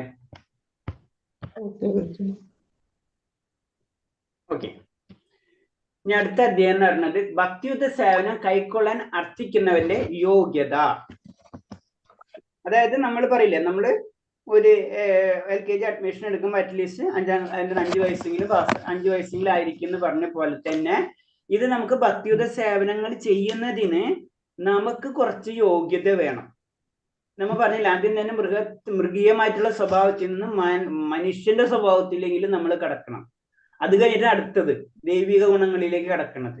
എന്നിട്ടാണ് നമ്മൾ ഭക്തിയുടെ തലത്തിലേക്ക് നമുക്ക് കടക്കാൻ കഴിയുള്ളൂ. അപ്പൊ ഇതിൽ ഇത് തന്നെയാണ് പറഞ്ഞത്, ഭക്തിയുദ്ധ സേവനം കൈക്കൊള്ളാൻ ഭഗവാനെ ആരാധിക്കണമെങ്കിൽ തന്നെ നമുക്ക് കുറച്ച് ക്വാളിറ്റി അല്ലെങ്കിൽ യോഗ്യത നമുക്ക് വേണം. അല്ലാതെ ഭഗവാനെ നമുക്ക് ആരാധിക്കും, നമ്മൾ അതെന്ന് പറഞ്ഞത് ഭഗവാനെ നമ്മൾ ജനറൽ ആയിട്ട് ആരാധിക്കുമ്പോൾ, നമ്മൾ എന്തെങ്കിലും ഭഗവാനെ അർപ്പിക്കുമ്പോൾ നമ്മൾ ഡയറക്റ്റ് ഭഗവാനല്ല അർപ്പിക്കുന്നത്.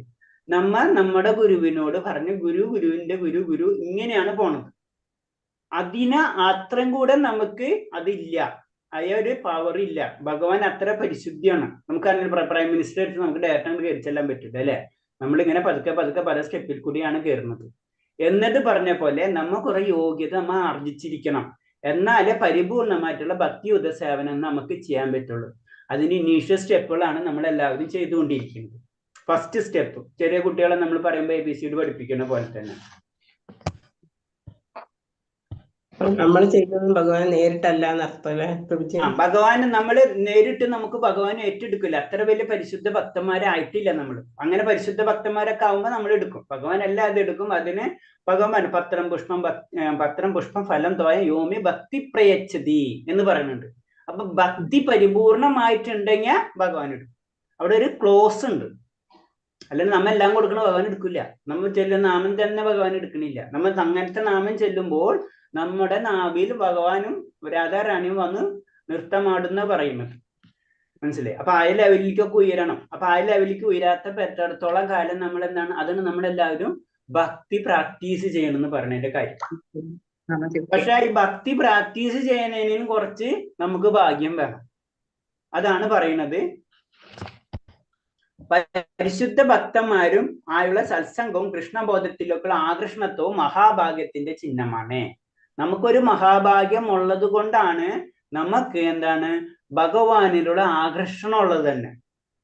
ഭഗവാൻ സ്വീകരിക്കുന്നതൊക്കെ വേറെ മനസ്സിലെ പാട്ട് അറ്റ്ലീസ്റ്റ് നമുക്ക് പാടാൻ കുറച്ചെങ്കിലും അറിയാം. അപ്പൊ അത് കഴിഞ്ഞിട്ട് നമ്മൾ പാട്ടിന്റെ ഉസ്പിൽ ചെന്ന് ചേരുന്ന പോലെ തന്നെ നമുക്ക് ഭഗവാനുള്ള ആകർഷണമുണ്ട്. അത് തന്നെ നമ്മുടെ ഒരു മഹാഭാഗ്യമാണ്. പിന്നെ പരിശുദ്ധ ഭക്തന്മാര് നമ്മുടെ ചുറ്റും ഭക്തന്മാരെ കിട്ടുന്നത് തന്നെ നമുക്ക് മഹാഭാഗ്യമാണ്. നമുക്ക് അങ്ങനെ കിട്ടാനുള്ള സാധ്യത വളരെ കുറവാണ്. അപ്പൊ അത് തന്നെ മഹാഭാഗ്യം. ആ ഭാഗ്യത്തിൽ നിന്നാണ് പിന്നെ നമ്മൾ തുടങ്ങുന്നത്. ഉത്തമനായ ആചാര്യന്റെയും കാരുണ്യം കൊണ്ടാണ് സേവനത്തിന്റെ സാധ്യമാകുന്നെന്ന് ചൈതന്യ മഹാപ്രഭു പറയുന്നത്. അപ്പൊ 3 കാര്യമാണ് പറയുന്നത്. എന്താണ്? നമുക്ക് ഭഗവാനെ സേവിക്കാനുള്ള ഒരു പോയിന്റിലേക്ക് നമ്മൾ ഫസ്റ്റ് കടക്കുമ്പോൾ നമുക്ക് ഈ 3 കാര്യങ്ങൾ ഉണ്ടായിരിക്കും. ഒന്നെന്ന് പറയുന്നത് ഭഗവാനായിട്ടുള്ള ആകർഷണം ഉണ്ടായിരിക്കും. ഭഗവാനോട് അത്ര ആകർഷണം ഉണ്ടാവും. പിന്നെ നമ്മുടെ ചുറ്റും അറിയാതെ തന്നെ ഒരു ഭക്ത സംഗമം നമ്മളെ ചുറ്റുണ്ടാവും. നമ്മൾ അറിഞ്ഞും അറിയാതെയായിട്ട് ഭക്തന്മാരായിട്ട് കൂട്ടുകൂടാനുള്ള ഒരു ഇത് കിട്ടും അല്ലെ? ഇപ്പൊ ഡോക്ടേഴ്സ് ഉണ്ടെങ്കിൽ ഡോക്ടർമാരെ ഗ്യാങ് ഉണ്ടാവുന്ന പോലെ നമ്മൊരു ഭക്തനാണെങ്കിൽ നമ്മ അറിയാതെ തന്നെ നമ്മളെ ചുറ്റും നമ്മുടെ ബന്ധപ്പെട്ടൊക്കെ നമുക്ക് ഭക്തന്മാരെ കണക്ഷൻ കിട്ടിക്കൊണ്ടേയിരിക്കും. നമുക്ക് പല സംശയങ്ങളുണ്ടാവും. ഭഗവാന് ഈ പുഷ്പമാണ് നല്ലത്, ആ പുഷ്പമാണ് നല്ലത്, ഭഗവാൻ ഈ പൂവാണ് നല്ലത്, ആ പൂവാ, അങ്ങനൊക്കെ പല സംശയങ്ങൾ ഉള്ളിലുണ്ടാവും. അത് ചോദിക്കാനും അതറിയാനും വേണ്ടി ചുറ്റും ഭക്തന്മാരെ നമുക്ക് കിട്ടിത്തുടങ്ങും. അതാണ് ഭക്തസംഘം നമുക്ക് വരുന്നു പറയുന്നത്. 2, ഭഗവാന് എന്തെങ്കിലും ഭഗവാന് ചെയ്യണം, ഭഗവാന് വേണ്ടി പ്രവർത്തിക്കണം, ഭഗവാന് കീർത്തനം ചെയ്യണം, അങ്ങനത്തെ ഉള്ള ആഗ്രഹങ്ങള് നമ്മളിലേക്ക് വന്നു തുടങ്ങും. പിന്നെ അടുത്തത് പറയുന്നത് ഒരു ആചാര്യന്റെ കാരുണ്യം, അത് നമുക്ക് ലഭിക്കാൻ തുടങ്ങും. ആചാര്യന് ലഭിക്കാൻ തുടങ്ങും. അപ്പോഴാണ് നമ്മൾ ഉറപ്പിച്ചോ നമുക്ക് ഫസ്റ്റ് സ്റ്റെപ്പ്, അതായത് മുകളിൽ പറഞ്ഞിട്ടുള്ളത് നമുക്ക് ഭഗവാനെ സേവിക്കാനുള്ള ഭഗവാനെ സേവിക്കാനുള്ള അതിന്റെ ഫസ്റ്റ് സ്റ്റെപ്പ് നമുക്ക് കിട്ടിത്തുടങ്ങും. അതായത് അതിന്റെ ക്വാളിഫിക്കേഷൻ പറയില്ലേ, LKG സ്റ്റുഡന്റ് 5 വയസ്സ് ആവണ പോലെ നമുക്ക് ഇത് കിട്ടിയെന്ന് നമുക്ക് മനസ്സിലാക്കാം. അതിന് നമുക്ക് എല്ലാവർക്കും ഇൻഡയറക്റ്റ് ആയിട്ട് അത് കിട്ടിയിട്ടുണ്ട്, പാർഷ്യലെങ്കിലും. എല്ലാവർക്കും അത് ഉണ്ടാവില്ല. ശ്രീമദ് ഭാഗവതത്തിൽ ഭഗവാൻ പറയുന്നു, പ്രിയപ്പെട്ട ഉദ്ധവ, അസാധാരണ ഭാഗ്യമുള്ളവർക്ക് മാത്രമേ എന്നോട് ആഭിമുഖ്യം തോന്നുകയുള്ളൂ. പൂർണ്ണമായി കാമ്യകർമ്മങ്ങളിൽ നിന്ന് മുക്തനാകുന്നെങ്കിൽ പോലും അഥവാ പൂർണ്ണമായി ഭക്തിയുദ്ധസാനം മുഴുകുന്നില്ലെങ്കിൽ ആ സേവനം തുരിതഫലദായകമാണ്. അടുത്തത് ഉദ്ധവര് ഭാഗവതത്തിൽ ഭഗവാൻ ഉദ്ധവരോട് പറയാണ്. കാരണം ഭഗവാനോട് ആകർഷണം ഉണ്ടാവുന്നത് തന്നെ വളരെ അപൂർവമാണ്. അത് നമ്മള് ഭഗവതിലും പഠിച്ചിട്ടുള്ള ശ്ലോകം, മനുഷ്യാനം സഹസ്രേഷു കച്ചിത് ദേതി സിദ്ധേ യഥാദാമി സിദ്ധാനം കച്ചിൻ മാം വേദി തത്തതഃ അല്ലെ? 1000-ൽ ഒരാൾക്ക് മാത്രമേ ഭഗവാനെ പറ്റി ഭഗവാനെ സേവിക്കാനുള്ള ആഗ്രഹം ഉണ്ടാവുള്ളൂ. അതിൽ തന്നെ 1000-ൽ 1000 അല്ല പറയുന്നത്, വളരെയധികം. ഇപ്പൊ ഇത് പറഞ്ഞ സഹസ്രേഷു എന്ന് പറഞ്ഞാലും വളരെ അപൂർവം മാത്രമേ അങ്ങനെ ആഗ്രഹിച്ച ഒരു വ്യക്തിക്ക് പരിപൂർണ അവസ്ഥയിലേക്ക് എത്തിച്ചേരാൻ കഴിയുള്ളൂ. അപ്പൊ എന്നിരുന്നാലും ഭഗവാൻ പറയണ്, അങ്ങനെ അത്ര ആഗ്രഹമുള്ളവർ, അസാധാരണമായ ഭാഗ്യമുള്ളവർക്ക് എന്നോട് ആഭിമുഖ്യം തോന്നുള്ളൂ. അതിനൊരു ഭാഗ്യം കൂടെ വേണം, അല്ലാതെ ഭഗവാനോട് സ്നേഹം നമുക്ക് തോന്നില്ല. 2, പൂർണ്ണമായ കാമ്യകർമ്മങ്ങളിൽ നിന്ന് മുക്തനായിട്ടില്ലെങ്കിൽ പോലും നമ്മളിപ്പോ ചെയ്യുന്ന കാര്യം, നമ്മളിപ്പോഴും ഭൗതികമായിട്ടുള്ള കാര്യങ്ങളൊക്കെ ചെയ്തു കൂട്ടിക്കൊണ്ടിരിക്കുകയാണ്. എന്നിരുന്നാൽ പോലും നമുക്ക് ഭഗവാനോട് ആഗ്രഹം ഉണ്ടായി കഴിഞ്ഞാൽ പിന്നെ ഭഗവാനിലേക്ക് എത്തിയെത്താനുള്ള സാധ്യത കൂടിക്കൊണ്ടേയിരിക്കും എന്ന് ആര് പറയണ? ഭഗവാൻ തന്നെ ഉദ്ധവരോട് പറഞ്ഞു കൊടുക്കാണ്. അപ്പൊ ഭഗവാനോട് ആകർഷണം കിട്ടാ എന്ന് പറഞ്ഞ് തന്നെ മഹാഭാഗ്യമാണ്. അതാണ് പറഞ്ഞത്.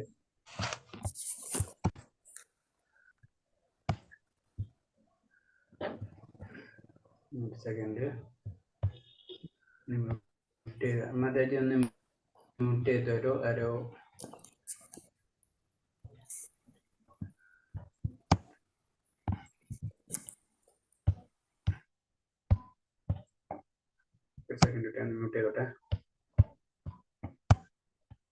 അപ്പൊ അതാ പറയണത്, അങ്ങനത്തെ ഒരു ഭാഗ്യമുള്ളവർക്കോ ഭഗവാനിൽ ആകർഷണം ഉണ്ടാവുള്ളൂ, ഭക്തന്മാരായിട്ടുള്ള സംഘം കിട്ടുള്ളൂ, അതേപോലെ തന്നെ ഗുരുവിനെ ലഭിക്കുള്ളൂ. ഇത് 3 കാര്യമാണ് പറയുന്നത്. അപ്പൊ ഇത്രയെങ്കിലും ഉണ്ടായാലോ ഭഗവാനെ ഭക്തിയുദ്ധം കൈക്കൊള്ളാനുള്ള അർത്ഥിക്കുന്ന യോഗ്യത നമുക്കാവുള്ളൂ എന്നാ പറയുന്നത്. അഡ്മിഷൻ എടുക്കാൻ പറ്റുന്ന അവസ്ഥ.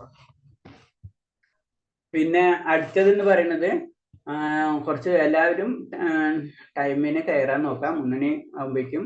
അപ്പൊ എന്ന് വെച്ചാൽ അറ്റൻഡൻസ് ഇടുമ്പോ എല്ലാവരും അറ്റൻഡൻസ് കിട്ടും, അല്ലെങ്കിൽ പിന്നെ ലേറ്റ് ആവും, പിന്നെ അറ്റൻഡൻസിന്റെ ലിങ്ക് വരില്ല. ഓക്കെ, ഹരേഷ്ണ. അപ്പൊ എല്ലാവരും അത് പരിശ്രമിക്കാം. പിന്നെ കാലത്ത് എല്ലാവരും മംഗളാരത്തിൽ കയറാൻ പറ്റുന്നവർക്ക് കയറാം. ഇത് നമ്മൾ ചെയ്യണം. അത് വളരെ അത്യാവശ്യമായി 3rd ലെവലായി. 3rd ലെവൽ തന്നെ ലാസ്റ്റ് ബുക്ക് പഠിച്ചുകൊണ്ടിരിക്കുകയാണ്. അപ്പൊ അതിൽ വരുമ്പോൾ നമ്മൾ ഇനി ആക്ഷൻസ് വേണം, തിയറി മാത്രമല്ല ആക്ഷൻസ് സ്റ്റാർട്ട് ചെയ്യണം. എല്ലാവരും ഇപ്പൊ 16 മാലൊക്കെ എത്തിയ എല്ലാവരും നമുക്ക് ഒരു ദിവസം ഒന്ന് ലിസ്റ്റ് എടുക്കണ്ടേ? എടുക്കാം പ്രഭുജി. നമുക്ക് ഇനി പതുക്കെ ലിസ്റ്റ് എടുക്കാം. നാളെ മറ്റന്നാൾ 2 ദിവസത്തിനുള്ളിൽ ഒന്നല്ല, അത് നമ്മൾ എന്താ ചെയ്യണമെന്ന് വെച്ച് കഴിഞ്ഞാൽ എല്ലാവർക്കും ഒരു മോട്ടിവേഷന് വേണ്ടി മാത്രമാണ്. അപ്പൊ നമ്മളൊന്ന് നമ്മളെ തന്നെ നമ്മളൊന്ന് അനലൈസ് ചെയ്യാണ്, അത്രയുള്ളൂ അത് ഉദ്ദേശിക്കുന്നത്. അപ്പൊ നമ്മൾ 16 ആയിട്ടുണ്ട്, 8 ആയിട്ടില്ല, അപ്പൊ കുറച്ചും കൂടെ, അപ്പൊ എല്ലാവരും ചെയ്യുന്നുണ്ടല്ലോ എന്ന് വിചാരിച്ചിട്ട് നമ്മൾ 16 മാലയിലേക്ക് നമ്മൾ എത്താം. കാരണം കാലത്ത് 8 മാല, വൈകിട്ട് 8 മാല എന്നുള്ള രീതിയിൽ ചെയ്യാം, സമയമില്ലാത്തവർ. അങ്ങനെ 16 മാല നമ്മൾ എത്തിച്ചിരുന്നു. നമ്മളൊക്കെ പറഞ്ഞു വരുന്നത് ഭഗവാന്റെ നാമജപത്തിനെ പറ്റിയാണ്. അപ്പൊ അതൊന്ന് ചെയ്യാം. അത് കഴിഞ്ഞിട്ടുള്ള ബാക്കിയുള്ള കാര്യങ്ങൾ പതുക്കെ നമുക്ക് പോകണം. അപ്പൊ ഇത് കഴിഞ്ഞിട്ട് അടുത്ത ലെവൽ ഫോർത്ത് ലെവല് നിങ്ങൾ തന്നെയാണ് പ്രസന്റേഷൻ ചെയ്യേണ്ടത്. അപ്പൊ അത് കഴിഞ്ഞിട്ട് ഫിഫ്ത്ത് ലെവലിൽ വരുമ്പോൾ നമ്മൾ ഇതേപോലെ തന്നെ 4 യമനിയമങ്ങളും 16 മാലയും ജപിച്ചവർക്ക് മാത്രമേ അടുത്തത് അഡ്മിഷൻ ഉള്ളൂ. അവിടെ വെച്ചാൽ 4ാമത്തെ ലെവലിലേക്ക് അല്ലെങ്കിൽ ക്ലോസ് ആയിപ്പോ നമ്മൾ ക്ലോസ് ആവും. നമ്മളെ കോഴ്സ് കഴിഞ്ഞു. 3rd ലെവൽ വരെയുള്ള കോഴ്സ്. 3rd ലെവൽ കഴിഞ്ഞിട്ടും നമ്മൾ 16 മാലയും യമനിയമങ്ങളൊന്നും ചെയ്യണില്ല എന്ന് വെച്ച് കഴിഞ്ഞാല് നമ്മളെ ക്ലാസ് കഴിഞ്ഞു. നമ്മളെ ബേസിക് ആയിട്ടുള്ള കാര്യം നമ്മൾ പറഞ്ഞു തന്നു. പിന്നെ നമ്മുടെ ഇഷ്ടം, നമ്മൾ ഡെമോക്രാറ്റിക് കൺട്രിയാണ്, നമുക്ക് എന്ത് വേണമെങ്കിലും ചെയ്യാം. അപ്പൊ അതിലേക്ക് നമ്മൾ കുറച്ചും കൂടെ അടുത്ത സ്റ്റെപ്പിലേക്ക് കടക്കണമെങ്കിൽ നമ്മൾ നാമജപം സ്ട്രിക്റ്റ് ആയിട്ട് ചെയ്തുകൊണ്ടിരിക്കണം. അല്ലെങ്കിൽ 5th ലെവലിലേക്ക് വെറുതെ നമ്മൾ ക്ലാസ് ഇങ്ങനെ അറ്റൻഡ് ചെയ്ത് പോകുന്നല്ലാതെ അത് നമ്മൾ പഠിച്ച് തന്നെ വെറുതെ ഇങ്ങനെ റിപ്പീറ്റേഷൻ പോലെ തോന്നുന്നു മാത്രമേ ഉള്ളൂ. അപ്പൊ നമ്മൾ ആക്ഷൻസ് സ്റ്റാർട്ട് ചെയ്തിരിക്കണം. അതാണ് അതിന്റെ കാര്യം. പ്രസക്തമായ വേദഗ്രന്ഥങ്ങളിൽ നിഷ്ണാതത്വമുള്ളവയെ ആധാരമായിട്ടുള്ള ചർച്ചയുടെ വൈവിധ്യം എന്നിവ ഉത്തമ ശ്രേണിയിട്ടുള്ള ഭക്തന്റെ ലക്ഷണമാണ്. അപ്പൊ നമ്മൾ പറഞ്ഞില്ലേ, ഇപ്പൊ ആദ്യത്തെ ഫസ്റ്റ് ഒരു ഭക്തൻ ആവുന്നതിന് വേണ്ടി ബേസിക് ക്വാളിഫിക്കേഷൻ, അതാണ് പറഞ്ഞത്. ഭഗവാന്റെ കാരുണ്യം തന്നെ വേണം. അപ്പൊ അതിന് പറഞ്ഞത് ഭഗവാനോട് ആകർഷണം വേണം നമുക്ക്. പിന്നെ ആകർഷണം കിട്ടും. പിന്നെ ആ നമ്മുടെ ചുറ്റുപാടും ഭക്തര് വരും. മൂന്നാമത്തേത് ഒരു ഗുരുവിനെ തന്നെ ലഭിക്കാനുള്ള സാധ്യതയുണ്ട്. ഇത് കിട്ടിയോണ്ട് നമുക്ക് പരിപൂർണം ആവില്ല. അവിടെ തന്നെ വീണ്ടും നമ്മൾ പഠിച്ചിട്ടുള്ളത് പോലെ തന്നെ കനിഷ്കാധികാരി, മധ്യമാധികാരി, ഉത്തമാധികാരി. അപ്പൊ ഉത്തമാധികാരി ആയിക്കഴിഞ്ഞാലോ ഭക്തിയുടെ ലെവലിലേക്ക് നമ്മൾ വന്നിട്ടുള്ളത്. നമ്മൾ പറയില്ലേ അപ്പർ പ്രൈമറി പിന്നെ ഹൈസ്കൂൾ എന്ന് പറഞ്ഞ പോലെ തന്നെ 3 സെക്ഷൻ. അപ്പൊ ഇതില് ഫസ്റ്റ് പറയുന്നത് ഉത്തമാധികാരി, ഏറ്റവും ടോപ്പ് ഉള്ളത്. ഉത്തമ ശ്രേണിയിലുള്ള വ്യക്തികൾ എന്താണ് പറഞ്ഞത്? അവർക്കെന്ന് നമ്മൾ പറഞ്ഞിട്ടുള്ള കാര്യമാണ്, അവർക്ക് വേദഗ്രന്ഥങ്ങളെ പറ്റിയിട്ടുള്ള എല്ലാ കാര്യങ്ങളും അറിയാൻ പറ്റും. 18 പുരാണവും 108 ഉപനിഷത്തും 4 വേദങ്ങളും അതിനെ പറ്റിയിട്ടുള്ള ആരണ്യങ്ങൾ, അങ്ങനെ എല്ലാ കാര്യങ്ങളും, എല്ലാത്തിൻ്റെയും കാര്യങ്ങൾ അവർക്ക് പഠിച്ചിട്ടുണ്ടാവും. അവർക്ക് അറിവുണ്ടാവും. ആരെടുത്തും എന്ത് രീതിയിലും പ്രവർത്തിക്കാനും പറയാനുള്ള ഒരു കഴിവുണ്ടാവും. പ്ലസ് ഭഗവാനിൽ അടിയുറച്ച വിശ്വാസം അവർക്ക് വന്നിട്ടുണ്ട്. അവരാണ് ഉത്തമാധികാരി. അവരാണ് ശരിക്കും ആചാര്യന്മാരെന്ന് പറയാൻ പറ്റുള്ളൂ. അവരാണ് പരിശുദ്ധ ഭക്തന്മാരെന്ന് നമുക്ക് പറയാൻ പറ്റുള്ളൂ. അവരിന്ന് നമുക്ക് എന്താണ് പിതി പറഞ്ഞിട്ടുള്ള, ഇപ്പൊ തന്നെ നമ്മൾ മുന്നിട്ടുള്ള ശ്ലോകം പറഞ്ഞു അല്ലെ, ഭഗവാൻ ഉത്തവരോട് പറയുന്നു. നമ്മ ഭാഗവതം 10 പ്രാവശ്യം വായിച്ചാല് ഭഗവാൻ ഉത്തവരോട് പറയാണോ അല്ലെങ്കിൽ വേറെ ആരോട് പറയാണോ നമുക്ക് മനസ്സിലാവില്ല. അവര് ഇത് കറക്റ്റ് ആയിട്ട് ആചാര്യന്മാര് നമുക്ക് ഏറ്റവും ഷോർട്ട് ആയിട്ടുള്ള കാര്യങ്ങൾ നമുക്ക് പറഞ്ഞു തരും. അങ്ങനെയോ അത്രയും കഴിവുള്ളവരെയാണ് ശരിക്കും ഉത്തമ ശ്രേണിയിലുള്ള ഭക്തന്മാർ എന്ന് പറയുന്നത്. അവിടെ നിന്നാണ് ശരിക്കും ഭക്തി തുടങ്ങുന്നത്. അതാണ് അപ്പോഴേ എത്തിയിട്ടുള്ളൂ.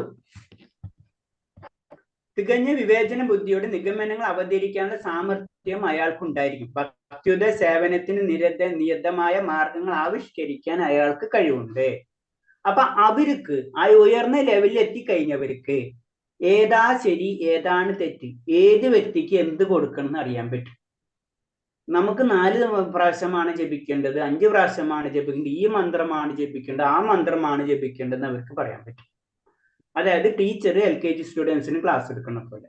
ടീച്ചർ MSc ആയിരിക്കും, പക്ഷെ ക്ലാസ് എടുക്കുന്ന രീതി ആ ചെറിയ കുട്ടികളോട് പറഞ്ഞു കൊടുക്കുന്ന രീതി നമ്മൾ വിചാരിക്കും ടീച്ചറും LKG സ്റ്റുഡൻസ് പോലെ. പക്ഷെ ടീച്ചർ LKG സ്റ്റുഡൻസ് അല്ല. പഠിപ്പിക്കുന്ന ABCD ആണെങ്കിലും ടീച്ചർ ABCD പഠിക്കുന്നതല്ല. എന്നത് പറഞ്ഞ പോലെ ആചാര്യന്മാര് നമ്മുടെ തലത്തിലേക്ക് ഇറങ്ങി വന്ന് നമുക്ക് കാര്യങ്ങൾ പറഞ്ഞു തരാനുള്ള കഴിവ് അവർക്കുണ്ടാവും. അതാണ് പ്രത്യേകത. ജീവിതത്തിന്റെ പരമമായ ലക്ഷ്യം ഭക്തിയുതമായ കൃഷ്ണ സേവനമാണെന്ന് അയാൾക്കറിയാം. അത് ഉത്തമ ഭക്തന്മാരെ പറ്റി വീണ്ടും പറയാണ്, അല്ലെങ്കിൽ ഉത്തമ ശ്രേണിയിലുള്ള ഭക്തന്മാരെ പറ്റി പറയാണ്. ലക്ഷ്യം അവർക്ക് കറക്റ്റായിട്ട് മനസ്സിലാവും. അപ്പൊ അതിനനുസരിച്ചുള്ള പ്രവർത്തനങ്ങളാണ് അവർ ചെയ്തുകൊണ്ടിരിക്കുക. നമുക്ക് തോന്നുന്നത് ഭൗതികതമാണെന്ന്. ഇപ്പൊ ചുരുക്കിയത് ഞാൻ പറയാം, അതിന് ഏറ്റവും എക്സാമ്പിൾ പറഞ്ഞു വന്നപ്പോഴാ, ഇപ്പൊ നമ്മുടെ ഇസ്കോൺ ബാംഗ്ലൂർ ക്ഷേത്രമുണ്ട്. നമ്മളെ നാമിഷ്ടപ്രഭുജിയാണ് ടെമ്പിൾ പ്രസിഡന്റ്. അപ്പൊ ക്ഷേത്രം പണിയുന്നുണ്ട്. അപ്പൊ ക്ഷേത്രം പണിയുന്നതിന് വലിയ ക്ഷേത്രമാണ്, പലതരം ഡെക്കറേഷൻസ് പല കാര്യങ്ങളും ചെയ്യുന്നുണ്ട്. അപ്പൊ ചെയ്യുന്ന സമയത്ത് ചിലർ ചിന്തിക്കുന്നത് എന്തിനാ ഇത്ര വലിയ ക്ഷേത്രം പണിയുന്നത്? അതാണ് നമ്മളെ ചിന്താഗതി അങ്ങനെ വരുള്ളൂ. അതാണ് നമ്മളെ പ്രത്യേകത. അതാണ് അവരെ രീതി. അവര് വേറെ രീതിയിലായിരിക്കും ചിന്തിക്കുക. ഭഗവാനോട് ബന്ധപ്പെടുത്തിട്ടായിരിക്കും നമ്മൾ നമ്മുടെ ഭൗതികമായിട്ട് ചിന്തപ്പെട്ട് നമ്മൾ ചിന്തിക്കുക. അപ്പൊ അവർക്ക് അറിയാം എങ്ങനെയാണ് കാര്യങ്ങൾ നീക്കേണ്ടത്. അത് അതിനനുസരിച്ച് നമ്മളോട് പറയാം. അത്രയേ നമ്മളോട് പറയുള്ളൂ. അത് കൂടുതൽ പറയില്ല. മനസ്സിലായില്ല? LKG സ്റ്റുഡൻസിന് ABCD പഠിപ്പിച്ചല്ലാണ്ട് 10th A+B² പഠിപ്പിച്ചു കൊടുക്കൂല. പക്ഷെ നമുക്ക് നമ്മളെ ബുദ്ധി വിചാരിച്ച് നമുക്ക് എന്താ അത് പഠിപ്പിക്കാൻ തരാത്തത്, നമുക്ക് എന്താ അത് ചെയ്തു തരാത്തത്? നമ്മളെ കാൽക്കുലേഷൻസ് അല്ല അവരെ കാൽക്കുലേഷൻസ്. ആചാര്യന്മാർ അങ്ങനെയുള്ളവരെയാണ് പരിശുദ്ധ ഭക്തന്മാർ അല്ലെങ്കിൽ ആചാര്യന്മാരെന്ന് പറയുന്നത്. അവര് പറഞ്ഞത് അത് നമ്മൾ അതേപടി പിന്തുടരാം. അതാണ് ചെയ്യേണ്ടത്. അവര് പറഞ്ഞിട്ടുള്ളത് അതിന്റെ ഗ്രന്ഥങ്ങളെ കോട്ട് ചെയ്തിട്ടുമായിരിക്കും. അല്ലാതെ അവരിഷ്ടത്തിന് ഓരോടത്ത് അവർ പറയുകയില്ല. അങ്ങനെയുള്ളവരെയാണ് ഉന്നത ഭക്തന്മാരെന്ന് പറയുന്നത്. നമ്മൾ പഠിച്ചിട്ട് പോയിട്ടുള്ള പോയിന്റ്സുകൾ തന്നെയാണ് ഇതൊക്കെ. പിന്നെ തനിക്ക് ആരാധിക്കാനും സ്നേഹിക്കും കൃഷ്ണൻ മാത്രമേ ഉള്ളൂ എന്ന് അയാൾ വിശ്വസിക്കുന്നു. ഈ ശ്രേണിയിൽപ്പെടുന്ന ഭക്തന്മാർ ഉത്തമ ആചാര്യന്റെ ശാസനങ്ങൾ അതേപടി അനുസരിച്ച് ജീവിച്ചു പോരുന്നവരാണ്. അപ്പൊ എന്താണ്, വീണ്ടും പറയാണ്, ഇങ്ങനത്തെ വ്യക്തികൾ ഏറ്റവും ഉയർന്ന തലത്തിലുള്ളവരെന്താണ്, അവരെ ഗുരുക്കന്മാരെ കാലടിപ്പാടുകളാണ് പിന്തുടരുക. അവരവരിഷ്ടത്തിന് അങ്ങോട്ടും ഇങ്ങോട്ടും തിരിഞ്ഞു പോവില്ല. ഒന്ന്, അവര് ഭഗവാനെയാണ് ആശ്രയം. അതിന്റെ അപ്പുറത്തേക്ക് അവർ ചിന്തിക്കില്ല. ഭഗവതിലുള്ള ശ്ലോകം തന്നെ, മന്മന ഭക്തോ മധ്യച്ചിനഭ നമസ്കരു മമ വൈശ്യസി യുക്തമാത്മാനം മത്പരായണ. ഏത് സമയത്തും ഭഗവാനെ പറ്റി ചിന്തിച്ചിരിക്കുക. അങ്ങനത്തെ ഉള്ള വ്യക്തികളാണ് ഉന്നത ശ്രേണിയിലുള്ള വ്യക്തികൾ, അല്ലെങ്കിൽ ഉത്തമാചാരികൾ, അല്ലെങ്കിൽ ആചാര്യന്മാർ പറയുന്നത് നമുക്ക് പറ്റിയ മരുന്ന്. ഡോക്ടർമാർ മരുന്ന് എഴുതുന്ന പോലെ അവർക്ക് നമുക്കുള്ള അസുഖത്തിന്റെ മരുന്ന് മാത്രം നമുക്ക് എഴുതും. മരുന്ന് മാർക്കറ്റിൽ കൂടെ അവൈലബിൾ ആണ്.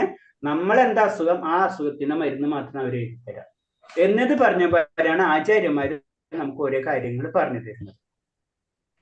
ഇപ്രകാരം പഠിപ്പിക്കാനും ആത്മീയഗുരുവായി തീരാനും പറ്റിയ രീതിയിൽ ശിക്ഷണം ലഭിച്ചിട്ടുള്ളതെന്ന് അയാൾ ഉത്തമ ഭക്തനെ കണക്കാക്കുന്നു. അപ്പൊ അങ്ങനത്തെ ഉള്ള വ്യക്തിയെയാണ് ഉത്തമ അധികാരി അല്ലെങ്കിൽ ഉത്തമ ഭക്തൻ എന്ന് പറയുന്നത്. ഇത്തരം ശിഷ്യന്മാർ ഒരിക്കലും തന്നിൽ മുതിർന്ന ഭക്തന്മാരുടെ തത്വങ്ങളിൽ നിന്ന് വ്യതിചലിക്കാറില്ല. അവര് ആ ശ്രേണിയിൽ വരുന്നവരാണ്. അവര് മുന്നിലത്തെ തന്റെ ഗുരുവിനെ ധിക്കരിക്കാറില്ല. അതേ രീതിയിൽ തന്നെ ആയിരിക്കും പോയിക്കൊണ്ടിരിക്കുക. വൈദ്യഗ്രന്ഥങ്ങളിൽ പൂർണ്ണ അവഗാഹം നേടി യുക്തിപൂർവ്വ നിരൂപണ ബുദ്ധിയോടെ കാര്യങ്ങൾ അപഗ്രഹിക്കുന്നവരാണ് ഉത്തമ ഭക്തന്മാർ. യുക്തിപൂർവമായ നിരൂപണം എന്നാൽ ഇവിടെ അർത്ഥമാക്കുന്ന വൈദികഗ്രന്ഥങ്ങളെ അടിസ്ഥാനപ്പെടുത്തിക്കൊണ്ടുള്ള യുക്തിയാണ്. സമയം പാഴാക്കാൻ വേണ്ടി വെറും ഊഹാധിഷ്ഠിത രീതിയിൽ ഇവർക്ക് താല്പര്യമില്ല. അവര് യുക്തിപരമായിട്ട് ചിന്തിക്കുന്നത് ഒരു ഗ്രന്ഥത്തിൽ ഇന്നത് പറഞ്ഞിട്ടുണ്ട്, അത് ഇന്നതിന് വേണ്ടിയിട്ടായിരിക്കും എന്ന് പറഞ്ഞ് ചിന്തിച്ചിട്ട് പ്രവർത്തിക്കുന്നത്. അതാണ് അവരെ യുക്തി. അല്ലാതെ നമ്മൾ ഭൗതികമായിട്ടുള്ള രീതിയിലുള്ള യുക്തി അവിടെ പ്രാക്ടിക്കലാക്കില്ല. അതായത് ഇപ്പൊ വേറെ രീതിയിൽ പറഞ്ഞു വെച്ച് കഴിഞ്ഞാല്, ഭഗവാന്റെ മാല, തുളസി ഇപ്പൊ നമ്മൾ പറഞ്ഞില്ല, പത്രം, പുഷ്പം, ഫലം, തോയം. അപ്പൊ തോയം എന്ന് പറഞ്ഞ ജലം, ഓക്കെ. പത്രം എന്ന് പറഞ്ഞു കഴിഞ്ഞാൽ അവര് ആ ഗ്രന്ഥങ്ങളിൽ നിന്ന് പഠിച്ച് ലാസ്റ്റ് എത്തുന്നതാണ് അത് തുളസി ഇല. മനസ്സിലായി? അപ്പൊ നമ്മൾ ഉണ്ടെങ്കിൽ അല്ല, എന്നാ ശരി ഏതെങ്കിലും അല്ല, അതല്ല. അതാണ് പറഞ്ഞത്. അവരും നമ്മൾ വ്യത്യസ്തം. വെറുതെ ഊഹം കൊണ്ടല്ല കാര്യങ്ങൾ നടക്കുന്നത്. അത് ആ ഗ്രന്ഥങ്ങളിൽ തന്നെ എടുത്തിട്ട് അതിന് കറക്റ്റ് ആൻസർ അവർ കൊണ്ടുവരും. അതാണ് പറഞ്ഞത്. അവരെ ബുദ്ധി അങ്ങനെയായിരിക്കും. അത് അങ്ങനെ ചെയ്യുന്നവരെയാണ് ഉത്തമ അധികാരി എന്ന് പറയുന്നത്. ഹരേ കൃഷ്ണ. കേൾക്കണില്ലല്ലോ? കേൾക്കണില്ലേ?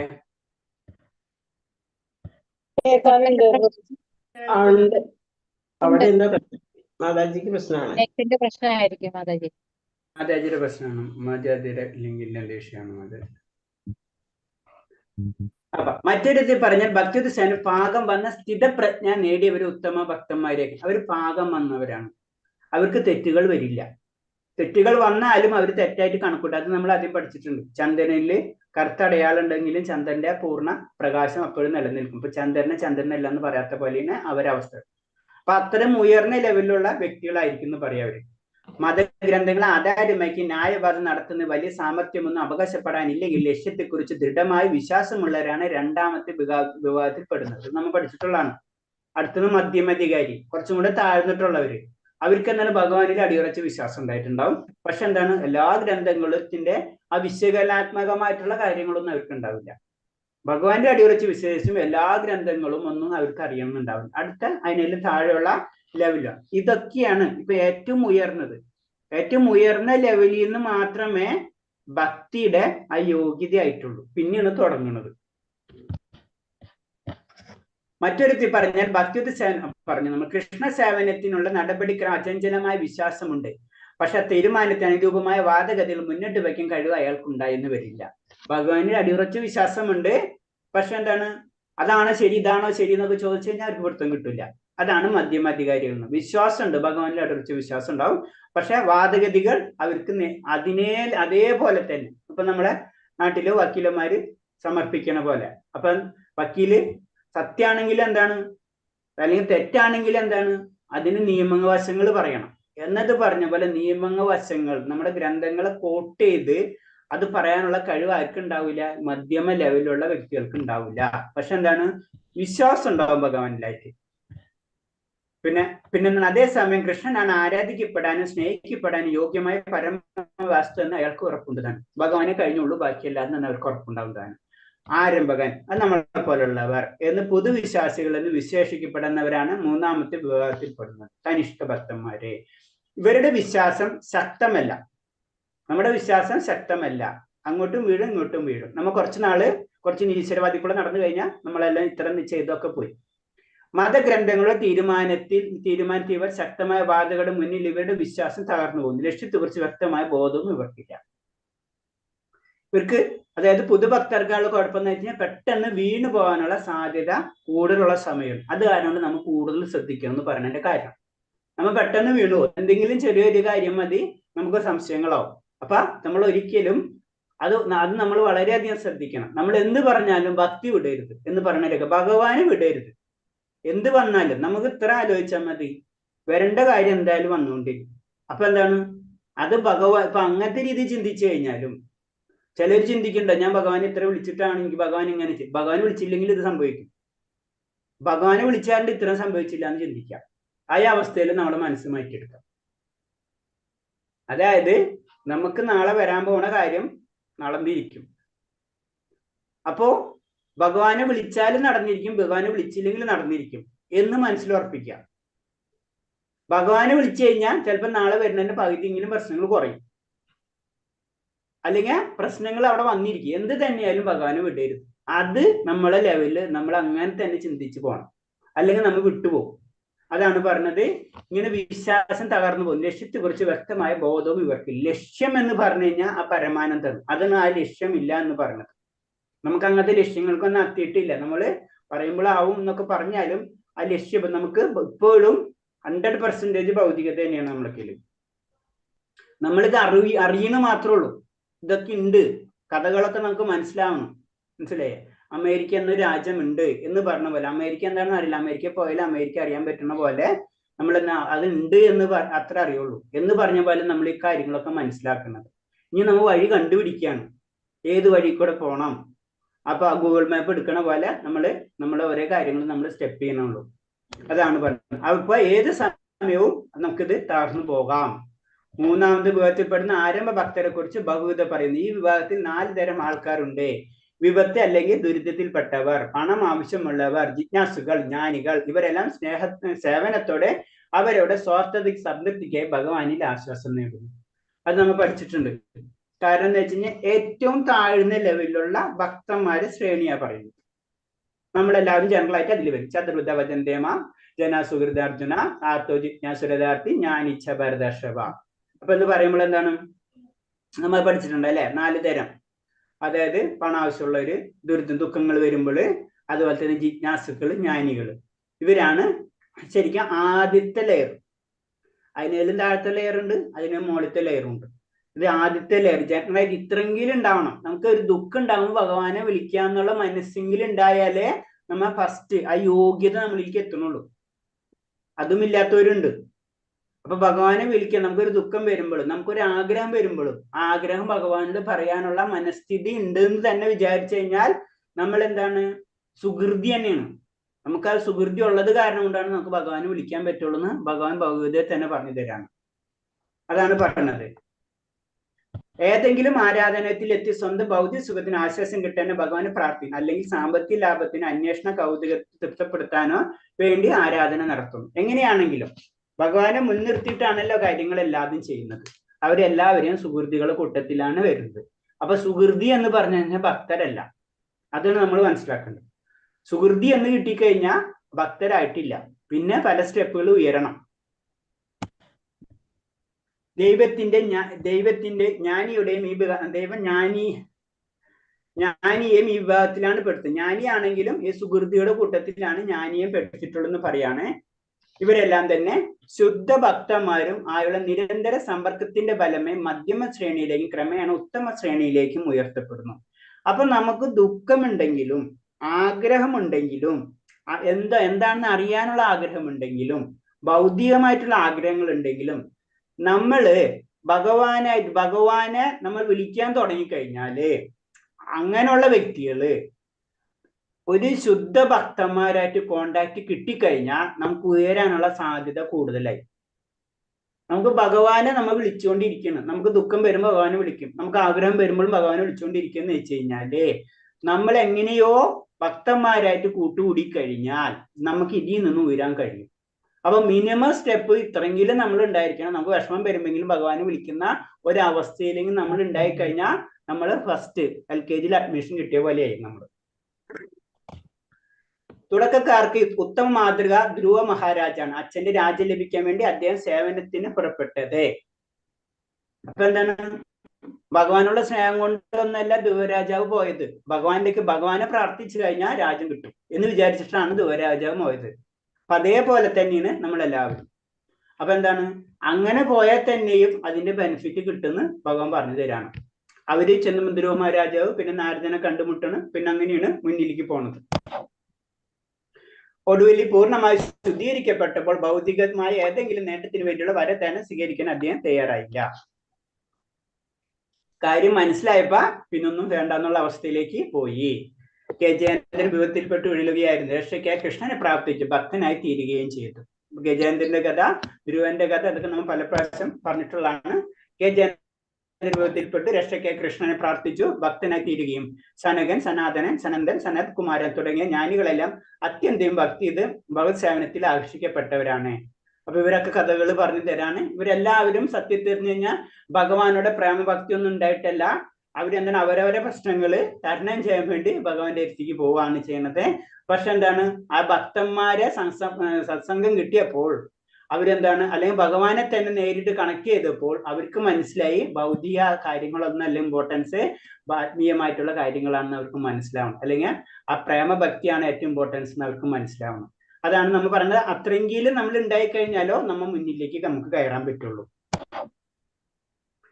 ശൗനക മഹർഷിയുടെ നേതൃത്വത്തിൽ നൈമിഷാരണ്യത്തിൽ ഒത്തുകൂടിയ ഋഷിമാരുടെ സംഘത്തിന് കഥ വിപൻ. അവർ ജിജ്ഞാസുക്കളായിരുന്നു. നമുക്കറിയാം ശൗനക മഹർഷിയുടെ കഥ അല്ലെ, ഭാഗവതം റിപ്പീറ്റ് ചെയ്യുന്ന സമയം. അപ്പൊ അവരിതും എന്താണ്, ഋഷിമാരുണ്ടായിരുന്നു. അവർക്കും എന്താണ് ഭഗവാനെ പറ്റി അറിയാൻ, എന്താണെന്നുള്ള അറിയാനുള്ള കാര്യങ്ങളൊക്കെ ഉണ്ടായിരുന്നു. അപ്പൊ അവരും അതേ ശ്രേണിയിൽ തന്നെ ഉള്ളവരാകുന്നു. അവർ എപ്പോഴും കൃഷ്ണനെ കുറിച്ച് സുധ ഗോസ്വാമിയോട് ചോദിക്കുമായിരുന്നു. ഇങ്ങനെ ശുദ്ധ ഭക്തന്മാരുമായി അവർക്ക് സംസർഗം ലഭിച്ചതിന്റെ ഫലമായി സ്വയം ശുദ്ധ ഭക്തന്മാരായി മാറി. അപ്പൊ സൂത ഗോസ്വാമി അത്രയും വലിയൊരു ഭക്തനാണ്. അപ്പൊ ഓട്ടോമാറ്റിക്കായിട്ട് സൂത ഗോസ്വാമിയോട് സംസർഗവും അദ്ദേഹത്തിനോട് ചോദ്യങ്ങൾ ചോദിക്കുന്നതോടുകൂടി ഇവരും എന്താ ജിജ്ഞാസയിൽ നിന്ന് ഭക്തരായി മാറി. ജിജ്ഞാസ അവസ്ഥയിൽ നിന്ന് ഭക്തന്റെ അവസ്ഥയിലേക്ക് അവര് മാറി. ഏത് പരിസ്ഥിതിയിലും ശുദ്ധ ഭക്തന്മായ സംസർഗം നടത്താനും അവളൊരു വേഗത്തിൽ മധ്യം ഉത്തമ സംവിധാനത്തിലേക്ക് ഉയർത്തപ്പെടും. അപ്പൊ എന്താണ്, ശുദ്ധ ഭക്തന്മാരായിട്ടുള്ള സംസർഗം ഉണ്ടാവുമ്പോൾ നമ്മൾ അതാണ് ശരിക്കും ക്ലിയർ ആയിട്ട് പറയുന്നത്. നമ്മൾ ഭൗതികവാദികളിൽ നിന്ന് കുറച്ച് മാറി നിൽക്കണം, ആത്മീയവാദികളിൽ കൂടെ കുറച്ച് അടുക്കണം, അല്ലെങ്കിൽ ഭക്തന്മാരായിട്ട് കൂടുതൽ ബന്ധപ്പെടാൻ നമ്മൾ പരിശ്രമിക്കണം. അതാണ് കൃഷ്ണാവബോധം. അതാണ് നമ്മുടെ ക്ഷേത്രങ്ങളിലൊക്കെ കടമ. അല്ലെ ക്ഷേത്രങ്ങളിലൊക്കെ പോയി കഴിഞ്ഞാലും നമ്മൾ എന്താണ് ആ ക്ഷേത്രത്തിലെ ഭക്തന്മാരായിരിക്കും വരാം അല്ലെ. നമ്മൾ വേറെ വല്ല സ്ഥലത്ത് പോയി കഴിഞ്ഞാൽ അവിടെ വേറെ വല്ല ആൾക്കാരാണ് വരാം. അവരുടെ ചിന്താഗതിയും അവരുടെ പ്രവർത്തനമൊക്കെ വേറെ രീതിയായിരിക്കും. അപ്പൊ നമ്മൾ കൂടുതലും ക്ഷേത്ര ദർശനം എസ്പെഷ്യലി നമ്മളൊരു സത്സംഗം എന്നുള്ള രീതിയിൽ നിൽക്കുമ്പോൾ എന്താണ് എല്ലാവരും ചിന്താഗതി ഭഗവാനെ പറ്റിയായിരിക്കും. അങ്ങനെ വരുമ്പോൾ നമ്മൾ എന്താണ് നമ്മൾ അറിയാതെ തന്നെ നമ്മളെ ഉയർച്ച വന്നുകൊണ്ടിരിക്കും. നന്നായിട്ട് പഠിക്കുന്ന കുട്ടികൾ കൂടെ പഠിക്കാത്ത കുട്ടികൾ പോയി കഴിഞ്ഞാല് നന്നായിട്ട് ആ കുട്ടികൾ അതേ രീതിയിൽ തന്നെ പഠിക്കാത്ത കുട്ടികളും വരും അല്ലെ. നന്നായിട്ട് പഠിക്കാൻ തുടങ്ങും. കാരണം ആ കോമ്പറ്റീഷൻ വരുന്ന അവർ പഠിക്കും. എന്നിട്ട് പറഞ്ഞ പോലെ നമുക്ക് ഇത്തിരി കുറവുണ്ടെങ്കിലും നമ്മൾ എന്താണ് ഉയർന്ന ഭക്തന്മാരായിട്ട് കമ്മ്യൂണിക്കേഷൻസും അങ്ങനത്തെ കാര്യങ്ങൾ ചെയ്തു വരുമ്പോൾ നമ്മൾ അറിയാതെ നമ്മൾ ഉയരും. അതാണ് ഭക്തിയിലും അത് തന്നെയാണ്. അത് നമ്മൾ പരിശ്രമിക്കണം എന്ന് തന്നെയാണ് പറഞ്ഞു തരുന്നത്. അല്ലാതെ നമുക്ക് ഉയരാൻ കഴിയില്ല. ഭക്തന്മാരെ സത്സംഗം വളരെ ആവശ്യമാണ്. നമുക്കറിയാം എന്ത് കാര്യം ചോദിക്കാനും പറയാനും നമ്മുടെ സംശയങ്ങൾ തീർക്കണം. അല്ലെങ്കിൽ നമുക്ക് ചില കാര്യങ്ങൾ തെറ്റായി പരിശീലിച്ചോ അതൊന്നും പാടില്ല. ഇപ്പൊ നമുക്ക് പറയില്ല നാമം ജപിക്കാൻ തന്നെ തെറ്റായിട്ട് പരിശീലിക്കാൻ പാടില്ല.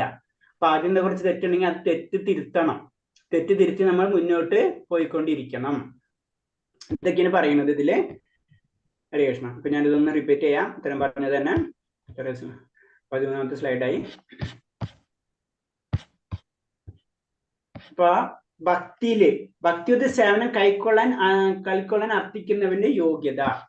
നമ്മള് ഭക്തിക്ക് ഭഗവാനെ സേവനം ചെയ്യണമെങ്കിൽ തന്നെ നമുക്കൊരു യോഗ്യത വേണം. ഭഗവാൻ പറയുന്നുണ്ട് ഓക്കെ എന്താ പറയുന്നത്, പത്രം പുഷ്പം ഫലം തോയം യോമി ഭക്തി പ്രയച്ചത എന്ന് പറയുന്നുണ്ടെങ്കിലും ആ ഭക്തി എന്ന് പറയുന്ന ഒരു വേർഡ് അതിലുണ്ട്. ആ ഭക്തിയിലേക്ക് എത്തണമെങ്കിൽ കുറെ കാര്യങ്ങൾ നമ്മൾ ചെയ്യണം. അതാണ് ചുരുക്കി പറയുന്നത്. അപ്പൊ അതില് പറയണെന്ന് വെച്ച് കഴിഞ്ഞാൽ ആദ്യത്തെ 3 കാര്യം. ഒന്നാമത്തെ കാര്യം എന്ന് പറഞ്ഞത് നമുക്ക് സത്സംഗം, ഭക്തന്മാരായിട്ടൊരു സംഘം നമുക്ക് കിട്ടണം. രണ്ടാമത്തെ എന്ന് പറഞ്ഞാൽ ഭഗവാനായിട്ടൊരു ആകർഷണം നമുക്ക് ഉണ്ടായിരിക്കണം. അപ്പോഴേ ഭക്തിക്ക് വരുള്ളൂ. പിന്നെ എന്താണ് ഒരു ഉത്തമ ആചാര്യന്റെ കാരുണ്യം നമുക്ക് വേണം. ഈ 3 കാര്യങ്ങളും നമ്മൾ കണ്ടുപിടിക്കണം. ആദ്യം കൃഷ്ണന്റെ ആകർഷണം കുറവാണെങ്കിലും നമ്മ ആകർഷണത്തിന് വേണ്ടിയാണ് നമ്മൾ ഡെയിലി ഭഗവാനെ പൂജിക്കുന്നത് തന്നെ. ഭഗവാനായിട്ട് സ്ഥിരമായിട്ട് നമ്മൾ കമ്മ്യൂണിക്കേറ്റ് ചെയ്യണം. ഞാൻ ഇന്നലെ പറഞ്ഞു, നമ്മള് വീട്ടിലൊരു വ്യക്തി ഡെയിലി വന്ന് നമ്മൾ സംസാരിച്ചുകൊണ്ടിരിക്കുമ്പോൾ ആ വ്യക്തിനായിട്ട് നമ്മൾ അറിയാണ്ട് നമ്മൾ അറ്റാച്ച്ഡ് ആവും അല്ലെ. ഭാര്യ ഭർത്ത ബന്ധങ്ങളൊക്കെ നോക്കിക്കഴിഞ്ഞാൽ അത് തന്നെയാണ് സംഭവം. അറ്റാച്ച്ഡ് ആയി മാറും. ഇത് തന്നെയാണ് ഭഗവാനായിട്ടുള്ള കാര്യം. അതിന് നമ്മൾ ചെയ്യണമെന്ന് പറയണം എന്റെ കാര്യം. അപ്പൊ ഭാഗവതത്തില് ഭഗവാൻ പറഞ്ഞു കൊടുക്കാണ്. കാരണം ഭഗവാനായിട്ട് അങ്ങനെ ആകർഷണം തോന്നുന്നത് തന്നെ മഹാഭാഗ്യം എന്ന് പറഞ്ഞു. അത് തന്നെ എല്ലാവർക്കും കിട്ടില്ല. അത് ഭഗവതയിലും പറഞ്ഞു തരുന്നുണ്ട്. മനുഷ്യാണ് സഹസ്രേഷു കച്ചിദ്ദേതി സിദ്ധയെ യഥാമി സിദ്ധാനം കച്ചിന്മ വേദ തത്വത എന്ന് പറഞ്ഞു തരുന്നത് എന്നാണ്. അത്രയും ഭഗവാന്റെ കാര്യം, അതായത് ഭക്തിയുത സേവനങ്ങൾ അല്ലെങ്കിൽ ഭക്തി എന്ന് പറഞ്ഞത് മറ്റുള്ള വസ്തുക്കൾ പോലെയല്ല. അത് കിട്ടാൻ ഇത്തിരി ബുദ്ധിമുട്ടാണ് എന്ന് പറഞ്ഞു തരാണ്. കിട്ടിയിട്ടുണ്ടെങ്കിൽ അല്പെങ്കിലും കിട്ടിയിട്ടുണ്ടെങ്കിൽ അത് നമ്മുടെ മഹാഭാഗ്യമാണെന്ന് നമുക്ക് കരുതണം. അതെല്ലാവരും കിട്ടില്ല. പിന്നെ പറഞ്ഞിട്ടുള്ളത് ജനറൽ ആയിട്ട് 3 ഭക്തന്മാരെ പറ്റിയാണ് പറഞ്ഞത്. ഒന്നെന്ന് പറഞ്ഞത് ഉത്തമ ശ്രേണിയിലുള്ള ഭക്തന്മാര്, മധ്യമ ശ്രേണിയിലുള്ള ഭക്തന്മാര്, അതേപോലെ തന്നെ കനിഷ്ക ലെവലിലുള്ളത്, താഴ്ന്ന ലെവലിലുള്ള ഭക്തന്മാരെ പറ്റി പറയണം. അപ്പൊ കനിഷ്ക ലെവലിൽ തന്നെ ഫസ്റ്റ് പറയണമെന്ന് പറയുമ്പോൾ തന്നെ അതില് 4 തരം ഭക്തന്മാരെ പറ്റി പറയണം. അത്രയെങ്കിലും നമുക്ക് ഉണ്ടാവണം എന്നാ പറയുന്നത്. സുഹൃതികൾ, അതായത് നമുക്ക് ദുഃഖം വരുമ്പോഴും എന്തെങ്കിലും ആഗ്രഹം വരുമ്പോഴൊക്കെ ഭഗവാനെ വിളിക്കേണ്ട ഒരു അവസ്ഥയിലെങ്കിലും നമ്മൾ വരുന്നത്. അതാണ് ഒരു കനിഷ്ക ലെവൽ. അപ്പൊ കനിഷ്ക ലെവല് വളരെയധികം നമ്മൾ കൂടുതൽ ശ്രദ്ധിക്കണം. കാരണം നമ്മൾ താഴ്ത്ത് വീണ് പോകാനുള്ള സമയം കൂടുതലാണ് അവിടെ. അപ്പൊ അവിടെ നമ്മൾ കൂടുതൽ ശ്രദ്ധിക്കണം എന്ന് പറഞ്ഞത്. എന്തെങ്കിലും ഒരു കാര്യം ഉണ്ടെങ്കിൽ നമ്മൾ അങ്ങനത്തെ കാര്യങ്ങൾ ഭക്തിപരം. ഏറ്റവും എക്സാമ്പിൾ ഞാൻ പറയാം. കാലത്ത് നമുക്ക് ഓഫീസിൽ പോകണം. 9 മണിക്ക് ഓഫീസ്. നമ്മൾ ലാസ്റ്റ് മാറ്റി വെക്കുക എന്തായിരിക്കും അറിയാം? ഭഗവാന്റെ പൂജ മാറ്റി വെക്കും നമ്മൾ. ചിലപ്പോൾ ബാക്കി എല്ലാ കാര്യം നമുക്ക് ചെയ്യണം. മനസ്സിലായില്ലേ? ഇല്ല പ്രഭുജി, കുളിച്ചോട്ടനെ ചെയ്യില്ലേ? മാതാജി കുറച്ച് ടൈറ്റ് ഷെഡ്യൂൾ ആണെങ്കിൽ ഉണ്ടല്ല, ചില കാര്യങ്ങൾ നമ്മൾ ഷോർട്ട് കട്ട് ചെയ്യും. ചിലപ്പോ ചന്ദനത്തിരി തന്നെ 3 പ്രാവശ്യം ചെയ്യണം, ചിലപ്പോ 1 പ്രാവശ്യം മാറ്റും നമ്മള്. ഭക്ഷണം കഴിക്കാതിരിക്കാൻ പറ്റും. നമ്മള് ഭക്ഷണം കഴിക്കുന്നത് ഒഴിവാക്കിയിട്ട് ഓടും. ഭക്ഷണം അതാണ് സത്യം. ഭക്ഷണം കഴിക്കുന്നത് ഒഴിവാക്കിയോളൂ. അതാണ് പറഞ്ഞത്. അത് വളരെ അപൂർവമാണെന്ന് പറയുന്നതാണ്. അപ്പൊ അത് സത്യമാണ്. അപ്പൊ നമ്മൾ കനിഷ്ക ലെവലില് നമ്മൾ ഇങ്ങനെയൊക്കെ പല പരിപാടികളും നമ്മൾ ചെയ്യും. അപ്പൊ നമ്മള് അതേപോലെ തന്നെ പല വ്യക്തികളായിട്ട് സംസാരിക്കുമ്പോൾ പല കാര്യങ്ങളും ചോദിച്ചും പറഞ്ഞു വരുമ്പോ അത് ശരിയാണല്ലോ, ഇത് ശരിയാണല്ലോ എന്നൊക്കെ നമ്മൾ ചിന്തിക്കും. അതാണ് കനിഷ്ക ലെവലിലുള്ള പ്രശ്നം. അപ്പൊ അത് നമ്മള് ശ്രദ്ധിക്കണം എന്നാണ് പറഞ്ഞു വരുന്നത്. ചുരുക്കി പറഞ്ഞു കഴിഞ്ഞാല് നമ്മൾ ആ സമയത്ത് കൂടുതൽ വീഴാനുള്ളു. ഇപ്പൊ ചെറിയ കുട്ടികൾ നടക്കുമ്പോൾ പെട്ടെന്ന് വീഴും അല്ലേ, എന്നിട്ട് പറഞ്ഞ പോലെ നമ്മൾ നടന്നു കഴിഞ്ഞു കഴിഞ്ഞാൽ പ്രശ്നമില്ല. അപ്പൊ നടക്കുന്ന പ്രായമാണ് നമ്മൾ. അപ്പൊ നമ്മള് വളരെ ശ്രദ്ധിക്കണം എന്ന് പറയുന്നത്. അപ്പൊ നമ്മൾക്ക് എന്താണ്, അതിനെ പിടിക്കാൻ ഒരാൾ വേണം അല്ലെ, വീടിനെ കുട്ടീനെ പിടിക്കാൻ. അതാണ് ഗുരു. ചുരുക്കി പറഞ്ഞു കഴിഞ്ഞാൽ ആണ് ഗുരുവിനെ നമ്മള് മനസ്സിൽ എപ്പോഴും മനസ്സിൽ കാണണം. ഗുരു വേറെ എന്തെങ്കിലും ചോദ്യം ഉണ്ട് ഇതില് ഇന്നത്തേലും?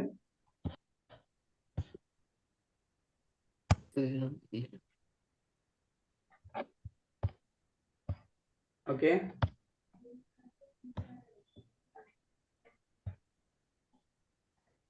ശരി. അപ്പൊ നമുക്ക് നിർത്താം. അപ്പം നാളെ പറയാം.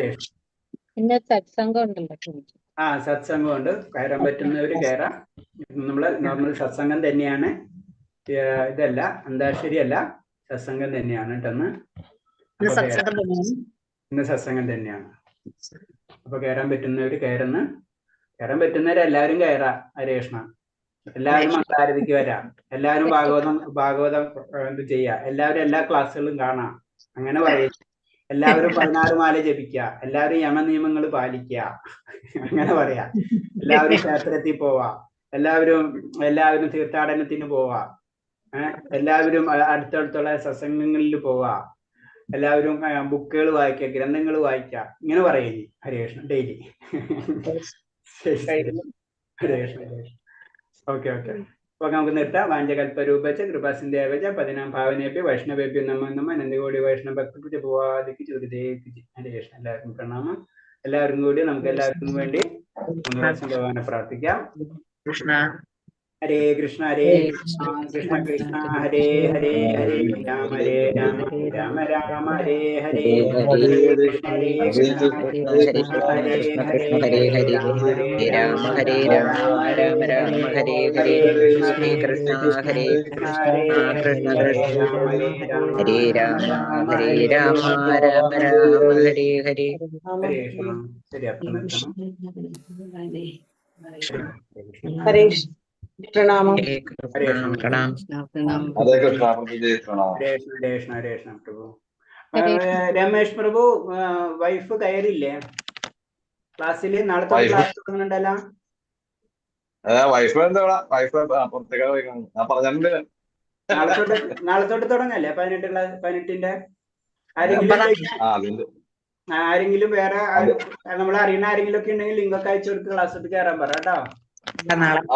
കൊറേ ആള് പറഞ്ഞിട്ടുണ്ട്. എനിക്ക് 10 പേര് സാധാരണ മിനിമാതാജി 10 പേരുടെ ലിസ്റ്റ് തന്നിട്ടുണ്ടായിരുന്നു. ഞാനത് കോണ്ടാക്ട് ചെയ്ത് ക്ലിയർ ആക്കിയിട്ടുണ്ട്. ഓക്കെ ഓക്കെ ഹരേ കൃഷ്ണ. അപ്പൊ എല്ലാവരും ചെയ്യാൻ പറ്റുന്നവരൊക്കെ ലിങ്ക് അയച്ചു കൊടുക്കുക. കയറാൻ വരാം അവരോട്. നാളെ തൊട്ട് ക്ലാസ് തുടങ്ങുന്നൊക്കെ പറഞ്ഞ് മാക്സിമം ആൾക്കാരോട് കാര്യങ്ങൾ